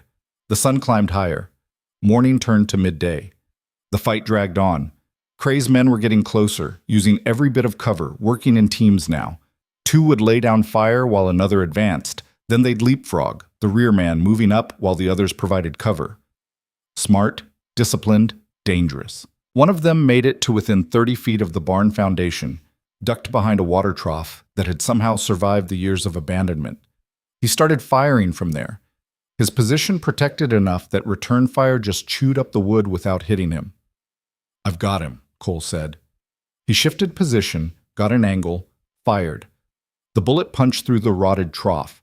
The man behind it jerked, went still, but it cost them. While Cole was focused on that target, another of Cray's men got close on the opposite side. He threw something, a bottle with a burning rag stuffed in the neck. The Molotov cocktail hit the ground inside the barn foundation, shattered. Fire spread across the dirt floor in a pool of burning alcohol. "Water! Put it out!" Garrett was already moving, grabbing a bucket. They got it under control before it could spread, but it was a warning. Cray was getting creative, getting desperate. And desperate men were unpredictable. "We can't hold them forever," Garrett said quietly to Eliza during another brief pause. "We're down to maybe 40 rounds total, and they just keep coming. How many have we dropped? 6? Maybe 7. That leaves at least 7 more, plus Cray. So we need to make 7 rounds count. That's not a plan. It's all we've got." Then she heard it, a sound that didn't belong, hoofbeats, but from the wrong direction, coming from behind them, from the riverside where they'd thought they were safe. She spun, saw 3 riders splashing across the shallow ford.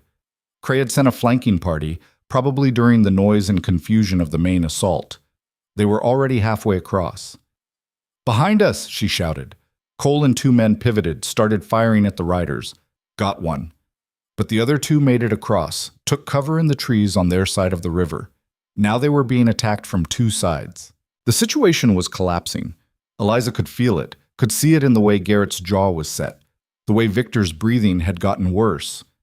They were running out of bullets, out of time, out of luck. One of the men from the riverside worked his way through the trees, got close enough to have a clear shot. He stood, aimed at Victor. Eliza saw it happening in that stretched, crystalline way time moves sometimes. Saw the man's finger tightening on the trigger. Saw Victor struggling to turn, to bring his own rifle around, but too slow, too hurt. She didn't think, just moved. Threw herself between them, rifle coming up, firing in one motion. The bullet took the man in the chest. He fell backward into the brush and didn't move. Eliza stood there, breathing hard, rifle still aimed at where he'd been. That was 3 men she'd killed now. Maybe 4. She'd lost count. "Thank you," Victor said quietly. She didn't respond, couldn't find words. The fight raged on. Minutes blurred together, marked only by the crack of gunfire and the acrid smell of powder smoke. Eliza's world narrowed to the immediate. Aim, fire, reload, find the next target.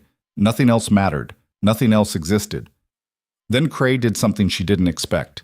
He called for a ceasefire. The shooting tapered off, stopped. Silence fell across the valley, broken only by the ringing in everyone's ears and the groans of wounded men. Cray rode forward slowly, hands visible and empty, stopping about 50 yards out. Close enough to talk, far enough to run if they started shooting. "Hail!" he called out. "This is pointless. You're surrounded, you're running out of ammunition, and I've got men coming with more supplies. This can only end one way." Victor pulled himself up, using the wall for support, made himself visible despite the danger. "Then why stop shooting?" "Because I'm a reasonable man. Because this doesn't have to end with everyone dead." Cray's voice took on a reasonable, almost friendly tone that made Eliza's skin crawl. "Here's my offer. You give me the deed to your land. Signed, legal, no tricks. In return, I let everyone here walk away. You, your men, even the widow and her brats. You all get to live. Your word on that?" "My word as a gentleman." Victor actually laughed, a harsh sound that turned into a cough. Blood flecked his lips. "You're no gentleman, Cray. You're a thief and a murderer, and your word isn't worth spit." "Then you're choosing death, for yourself and everyone here." "Maybe, but at least we'll die free. Can you say the same?" Cray's face darkened. "Last chance, Hale. Give me the deed or I burn you out. All of you." The deed was signed over 2 days ago, to her. Victor gestured at Eliza. "You want the land? You'll have to deal with her." Every eye turned to Eliza. She felt the weight of their stares, felt Cray's rage focusing on her like a physical force. "The widow," Cray said slowly. "You signed it over to a woman with 2 kids and a failed farm." "That's right. Why?" "Because she's got more courage in her little finger than you have in your whole body. Because she stood up when everyone else ran. Because she deserves it." Cray stared at Eliza and she stared back, refusing to look away, refusing to show the fear that was churning in her gut. "All right then," Cray said finally. "Mrs. Hart, come out here. Let's talk like civilized people." "Don't," Garrett hissed. "It's a trap." Of course it's a trap, Eliza said, but maybe we can use that. She stood before anyone could stop her, handed her rifle to Cole, kept only a pistol tucked in her belt, hidden by her coat. What are you doing? Victor asked. Finishing this. Eliza, trust me. She walked out before her courage could fail, stepping over the low stone wall and into the open ground between the two forces. Every instinct screamed at her to run, to take cover, to do anything except walk toward the man who wanted her dead. But she kept walking. Cray dismounted, took a few steps toward her. They met in the middle, about 25 yards from either side. Close enough that Eliza could see the hatred in his eyes, the blood on his wounded arm, the exhaustion in how he stood. He was hurt, tired, running on fumes just like they were. Mrs. Hart, he said with mock politeness, it's been quite a journey for you, hasn't it?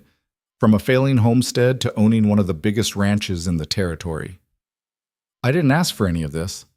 No, but you got it anyway, and now you have a choice to make. He pulled out a folded document from his coat. This is a deed, blank. You sign it over to me right now, and everyone walks away. You, your children, all of Hale's men. You'll even get a small payment, enough to start over somewhere else. And if I refuse, then I kill everyone in that barn foundation, including you, and I take the land anyway through probate court. He smiled. Either way, I win. This way, fewer people have to die. Eliza looked at the document in his hand, then back at his face. She was close enough now to see the details. The sweat on his forehead despite the cool air, the tremor in his injured arm, the way his eyes kept flicking to the men behind her. He was scared, trying to hide it, but scared. Can I see it? She asked, gesturing to the deed. Of course. He held it out. She took it, unfolded it, pretended to read. Used the moment to scan his position, looking for weapons. He had a pistol on his hip, probably another one hidden somewhere, and his men were watching from cover, rifles trained on this spot. If shooting started, she'd die first. No question. But maybe that was okay. Maybe some things were worth dying for. This deed, she said slowly, it gives you ownership of Victor's ranch, all the land, all the water rights, everything. That's correct. And in return, you let us walk away. Yes. You're lying. Cray's smile didn't change, but something shifted in his eyes. Excuse me? The second I sign this, you'll kill us all anyway. Can't leave witnesses. Can't risk someone telling the marshal what really happened. She took a step closer. You're going to kill us no matter what I do, so why should I give you what you want? Because maybe I'm telling the truth. Maybe I am a man of my word. You burned my home. You tried to kill my children. You shot a wounded man and left him to bleed out. Her voice was rising now, anger burning through the fear. You're not a man of your word. You're a coward and a bully who takes what he wants and destroys anyone who stands against him. Cray's hand moved toward his gun. Eliza was faster. She drew the pistol from her belt, aimed it at his head in one smooth motion. Behind her, she heard men scrambling, heard Garrett shouting, but her focus was entirely on Cray, on the man who'd stolen so much, who'd caused so much pain. Drop it, she said quietly. You won't shoot me, not in cold blood. You sure about that? For a long moment they stood there, gun pointed at his head, his hand frozen halfway to his own weapon. The whole valley seemed to hold its breath. Then Cray smiled. No, I'm not sure at all. He moved fast for a wounded man, hand closing on his pistol.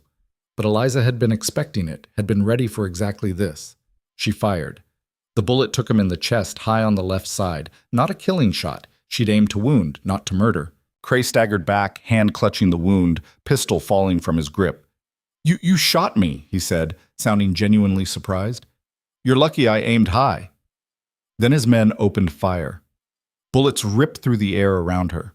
Eliza dove to the ground, crawling desperately toward the barn foundation as the dirt erupted with impacts. She heard return fire from Victor's men, heard Garrett screaming her name. Hands grabbed her, dragged her the last few feet to safety. Cole hauled her over the wall while bullets chewed up the ground where she'd just been. That was the stupidest thing I've ever seen, Garrett said, but he was smiling. Did it work? You shot Cray. I'd say yeah, it worked. The gunfire intensified. Cray's men were attacking in earnest now, abandoning caution, just trying to overwhelm the position through sheer aggression. But shooting Cray had rattled them. They were angry, disorganized, making mistakes. Victor's men punished every mistake. One attacker stood too high, trying to get a better angle. Garrett shot him. Another got impatient, charged forward without cover. Cole dropped him before he made it 10 steps. The two men who'd crossed the river tried to close in from behind. They ran into Thomas, the young guy who'd argued for taking out Victor's bullet, positioned in the trees with a clear line of sight. He fired twice. Both men fell. The assault was breaking apart. Cray was on the ground where he'd fallen, clutching his chest, trying to give orders. But his men weren't listening anymore. They'd lost their leader, lost their nerve, lost the will to keep throwing themselves at a prepared position. One by one, they started to retreat. First one man pulled back, then another. Then they were all running, scrambling for their horses, abandoning wounded, just trying to escape. "Let them go!" Victor shouted, voice raw. "Let them run!" The defenders held their fire as Cray's men fled, watched them gallop away in a panicked mass, heading south toward the mountains, toward anywhere that wasn't here. Within minutes, the valley was empty except for the bodies and the smoke and the ringing silence that follows violence. Eliza stood slowly, legs shaking. She'd done it. They'd done it. Held against impossible odds and won. But the cost was written in blood and bodies. She walked out to where Cray lay. He was still alive, breathing in short, shallow gasps. The wound was bad, but not immediately fatal. He'd survive. For now. "It's over," she said, standing over him. He looked up at her, eyes filled with pain and hatred. "You think this changes anything? I have lawyers, money, connections, A coughing fit cut him off. Blood spattered his lips. "You're done, Cray. Your men ran. Your records are ashes, and the marshal is coming." She knelt down, made sure he could see her face clearly. "Whatever happens now, you've lost. I'll come back.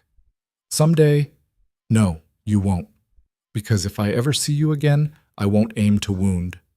She stood, turned her back on him, walked away. Let him lie there bleeding in the dirt he'd wanted so badly. Behind her, she heard hoofbeats. More riders approaching from the east. For a moment, panic flared. Were more of Cray's men coming?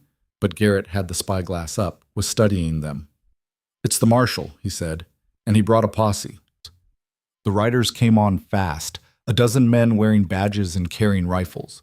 At their head rode a tall man with weathered features and eyes that missed nothing.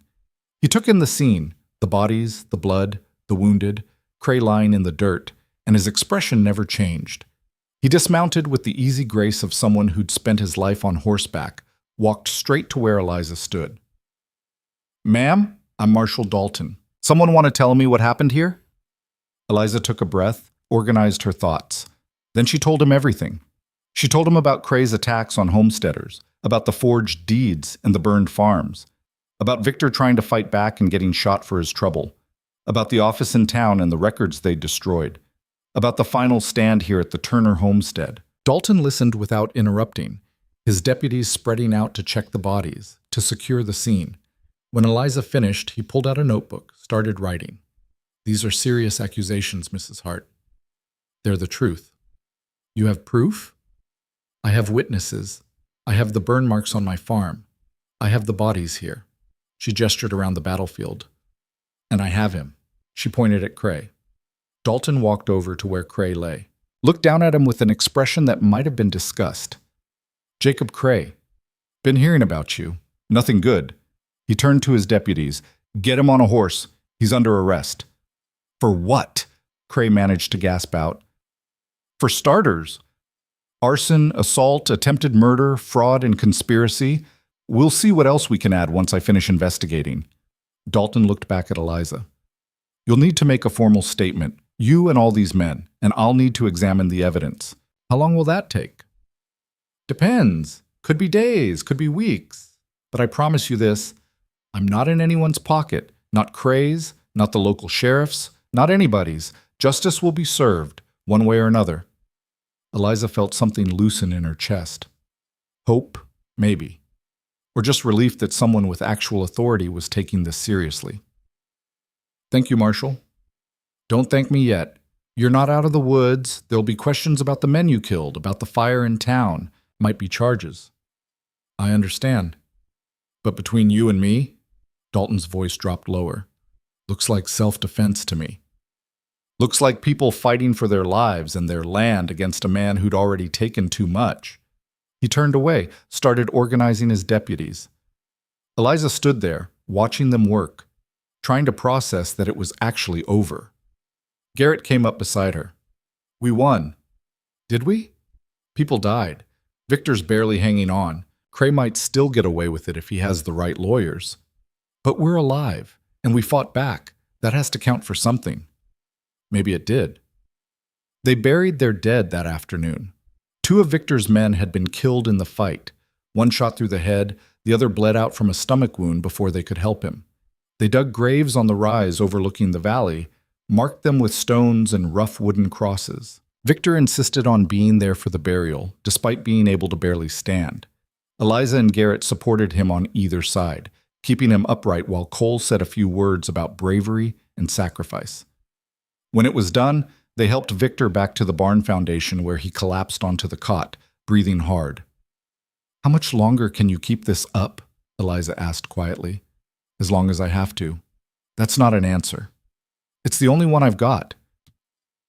She wanted to push, to make him admit how bad off he really was, but the stubborn set of his jaw told her it would be pointless.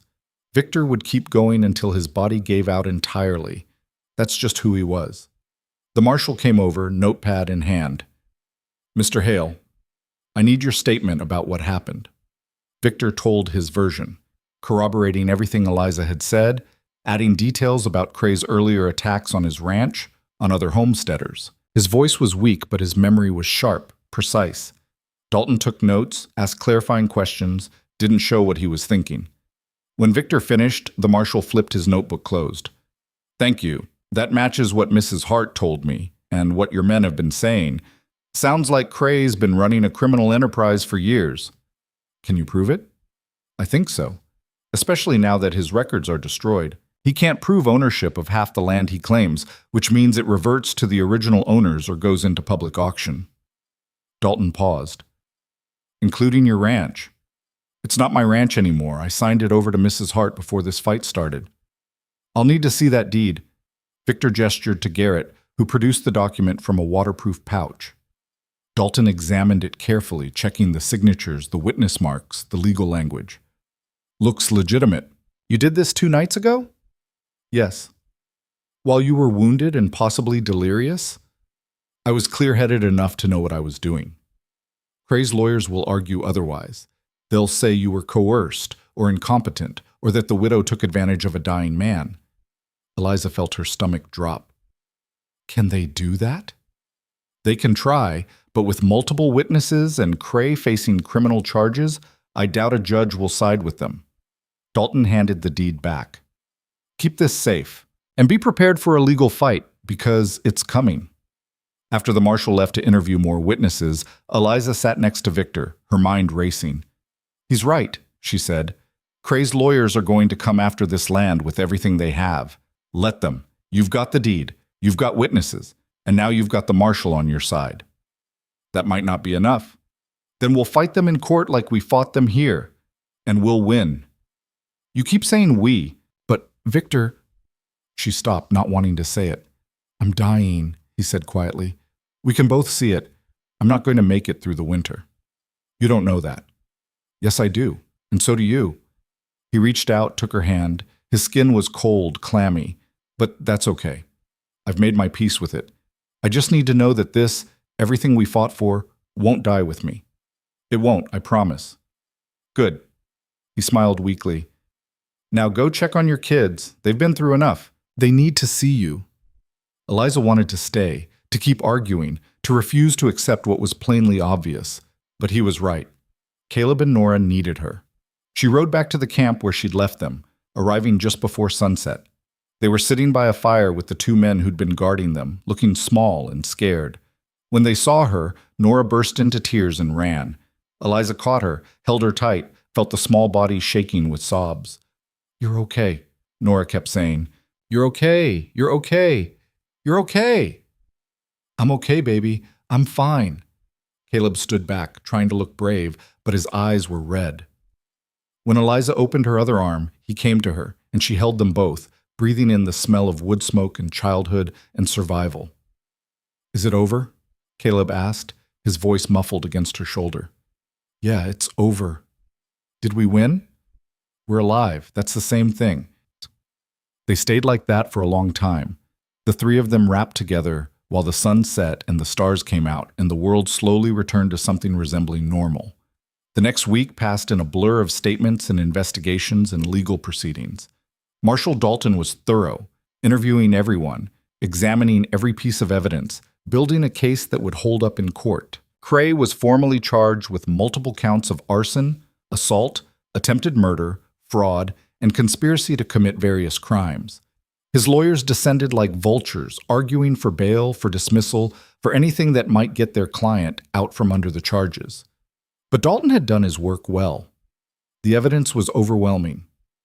Cray was held without bail, transferred to the territorial prison to await trial. Victor lasted another 3 days. He fought it, tried to stay present, tried to keep giving orders and making plans, but the wound had done too much damage. Infection set in despite Eliza's best efforts. Fever came, and with it delirium. On the third night, he woke briefly, lucid, and called for Eliza. She came immediately, sat beside his cot, took his burning hand in hers. Did we do it? He asked. Did we win? Yeah, Cray's in prison. The marshal says he'll hang or spend life in chains. Either way, he's done. Good. Victor's breathing was labored, each word an effort. The land. You'll take care of it? I will, I promise. And the men. Give them shares. Let them build something here. I will. Good. That's good. His eyes closed. Tell them, tell everyone. It was worth it. Every bit of it was worth it. I'll tell them. He smiled one last time. You're going to do great things, Eliza Hart. I wish I could stay to see them.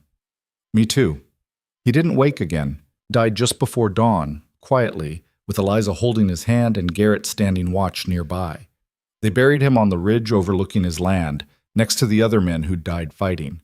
The entire community turned out, every person living on the ranch, homesteaders from miles around who'd heard what happened, even a few townsfolk who'd known Victor.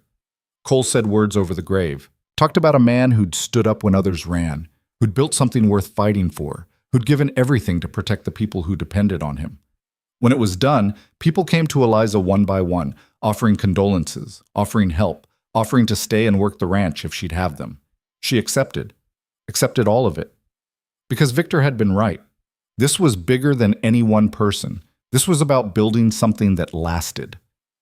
The legal battle dragged on for months. Cray's lawyers fought every charge, delayed every hearing, tried every trick in the book. But Marshal Dalton had built a case that wouldn't break. Witness after witness testified to Cray's crimes. Evidence piled up. Burned homesteads, forged documents, victims willing to speak. The trial was held in early spring. Eliza testified for 3 hours, telling the whole story from beginning to end. She didn't cry, didn't falter. Just told the truth and let it speak for itself. The jury deliberated for 4 hours. Guilty on all counts. Cray was sentenced to 20 years in the territorial prison. Not a death sentence, but close enough. He'd be an old man when he got out, if he survived that long. His land holdings were dissolved. Properties he couldn't prove legal ownership of were returned to their original owners or sold at public auction. The money went to his victims, including Eliza. She used it to expand the ranch, to buy proper equipment, to hire help. Within a year, the operation was profitable. Within 2, it was thriving. More families came, drawn by word of a place where homesteaders could make an honest living without fear, where land was distributed fairly and hard work was rewarded, where children could grow up safe. Caleb grew into his father's shadow, tall and strong and steady. He took to ranching like he'd been born to it, learning everything from Garrett and Cole and the other experienced hands. By 15, he was running his own cattle operation on a share of the land. Nora proved to have a gift for numbers and organization that surprised everyone. She kept the ranch's books, corresponded with buyers in Denver and San Francisco, negotiated prices that made the men shake their heads in admiration. By 16, she was effectively managing the ranch's business operations. And Eliza found herself becoming something she'd never imagined. Not just a widow, not just a survivor, a leader. People came to her with problems, and she solved them. With disputes, and she mediated them. With ideas, and she helped make them real. The community grew around her, respected her, trusted her.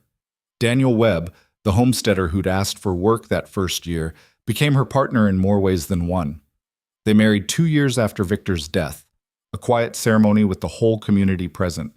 He never tried to replace Thomas or Victor in her heart, just found his own place there, steady and reliable and good. They had a daughter together, named her Victoria, after the man who'd given them all a chance. The ranch continued to grow.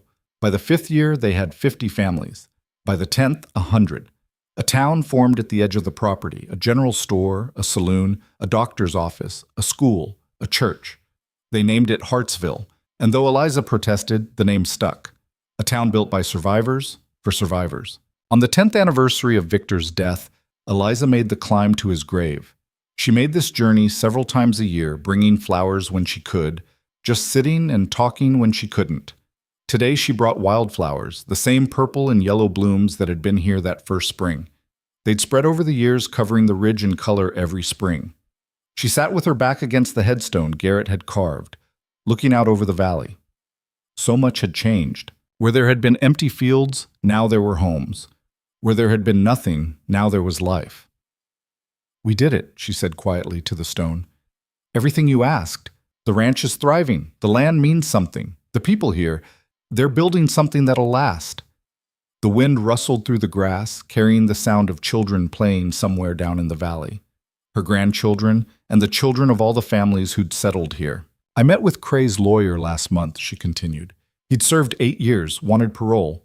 They asked me to testify." She paused. "I told them no.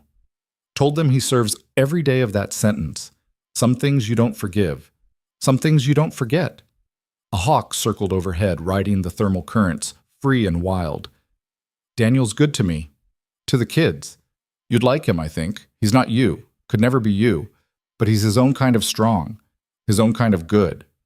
She stayed until the sun started to set, watching the light paint the valley in gold and amber. Then she stood, brushed off her skirts, touched the headstone one last time. "Thank you," she whispered, "for everything." The walk back down the ridge was easier now. They'd cut a proper trail, made it safe for even the children to climb. She could see the lights coming on in the windows of the houses, smoke rising from chimneys. Dinner time. Families gathering. Home. Daniel was waiting on the porch when she got back, Victoria on his hip. The little girl was 3 now, all energy and wild curls and her mother's stubborn streak. "Mama!" She reached out and Eliza took her, held her close. "How was she?" "Perfect, as always." Daniel smiled. "How was your visit?" "Good. Peaceful." They went inside together and the smell of cooking filled the house. Caleb had come by with his wife and their new baby. Nora was there with her husband, a surveyor from Denver who'd come west and fallen in love with her sharp mind and sharper tongue. The table was crowded, loud, full of life and laughter, and the kind of chaos that came with family. Eliza looked around at all of them, the children she'd raised, the family they'd created, the life they'd built, and felt something she'd thought lost forever. Joy. Not happiness. That was too simple, too fragile. This was deeper. This was knowing that every hard choice, every sacrifice, every moment of terror and pain had led to this. To a table full of people she loved. To a community that thrived. To a legacy that would outlast her. After dinner, after the children were in bed and the house had quieted, Eliza stood on the porch looking out at the valley. The same view she'd had that first terrible winter, when everything was falling apart. But how different it looked now. Daniel came out, wrapped a blanket around her shoulders. They stood together in comfortable silence. "What are you thinking?" he asked. "About how far we've come. About how much has changed." "Regrets?" She thought about it. About Thomas, buried on a ridge miles from here. About Victor resting on the hill above them. About all the losses, all the pain, all the moments she'd thought she couldn't go on. "No," she said finally. "No regrets. Just gratitude, I guess, that we survived, that we built something worth surviving for. Victor would be proud. I hope so. They went inside and Eliza took one last look at the valley before closing the door. Tomorrow there would be work to do. There was always work. Fences to mend, cattle to tend, disputes to settle, plans to make. But tonight she could rest. Tonight she could simply be grateful for everything they'd fought for and won. The years continued to roll forward, each one bringing new challenges and new triumphs. The ranch grew into one of the most successful operations in the territory. Hartsville became a proper town, then a county seat. Eliza watched her children grow into adults who built their own legacies, watched her grandchildren take their first steps, speak their first words, learn to ride and rope and work the land. She grew old gracefully, silver-haired and steady, respected throughout the territory as a woman who'd stood against impossible odds and won. People came from miles away to ask her advice, to hear her stories, to learn from her example. And every spring, without fail, she made the climb to Victor's grave, brought flowers, sat and talked, remembered. On the 25th anniversary of his death, she made the climb for the last time. She was 70 now, joints aching, breath short. The climb was harder than it used to be. But she made it, stubborn as always. She sat against the headstone, arranged the flowers, looked out over the valley that had become her entire world. Quarter century, she said. Can you believe it? Sometimes feels like yesterday. Sometimes feels like a lifetime ago. The valley had changed so much. The town had a railroad now running straight through the heart of Hartsville. There were brick buildings, paved streets, electric lights in some of the homes. Progress, people called it. But the land remained. The mountains, the river, the grass that turned gold every summer. That stayed the same. Caleb's talking about running for territorial legislature, she said. Can you imagine? That scared 9-year-old boy all grown up and ready to change laws. She smiled. He'll be good at it. He's got Thomas's steadiness and your fire. Nora's running 3 businesses now. The ranch operations, a trading company, and she just bought into a mining operation up north. She's going to be richer than all of us combined. She paused, listening to the wind. And me, I'm tired, Victor. Been fighting my whole life, seems like. Fighting to survive, fighting to build, fighting to protect what we made. I'm ready to rest. It wasn't a sad thought, just an honest one. She stayed until sunset, watching the light fade from the sky. Then she stood, slowly, carefully, and made her way back down the trail one last time. Eliza Hart died peacefully in her sleep 2 months later, surrounded by her children and grandchildren and great-grandchildren. The whole town turned out for her funeral. They buried her next to Daniel on a plot overlooking the valley, with a view of Victor's grave on the ridge above. The headstone was simple. Eliza Hart, 1843 to 1893. She survived. She fought. She built. But her real legacy wasn't written in stone. It was written in the faces of the families who lived on land she'd protected, in the town that grew from nothing because she refused to give up, in the children and grandchildren who carried her stories forward, in a valley that had been ruled by fear and greed until one widow with 2 kids and nothing to lose decided that enough was enough. Years later, historians would write about the Hartsville settlement, about the remarkable community that grew from the ashes of violence and corruption, about the woman who'd led them. But they'd get some of it wrong. They'd make her too perfect, too noble, too much like a legend and not enough like a person. The truth was simpler and harder. Eliza Hart was terrified most of the time, made mistakes constantly, doubted herself daily. She wasn't a hero from a story. She was just a woman who kept getting up every time the world knocked her down, who chose to fight when running would have been easier, who believed that people deserved better and was willing to bleed to make it happen. And in the end, that was enough. More than enough. Because from her stubborn refusal to quit, an entire community was born. Hundreds of families found homes and hope and futures they'd never imagined. All because one woman, on one frozen night, made a choice. She saw a stranger dying in the snow and brought him inside. And everything that followed, the violence and the victory, the loss and the legacy, all of it started with that single moment of mercy. With the decision that some things matter more than safety, more than comfort, more than survival itself. Things like dignity, like standing up for what's right, like refusing to let cruel men take whatever they want while good people suffer in silence. Eliza Hart learned those lessons in blood and fire and grief. And she taught them to everyone who came after. The ranch still stands today, run by her descendants. Hartsville is a thriving city. The valley is home to thousands. And on the ridge, wildflowers still bloom every spring around two graves. A man who gave everything to protect what he'd built, and a woman who turned that gift into something greater than either of them could have imagined. Their story became legend. But it started as something much simpler. It started with survival, and it ended with hope.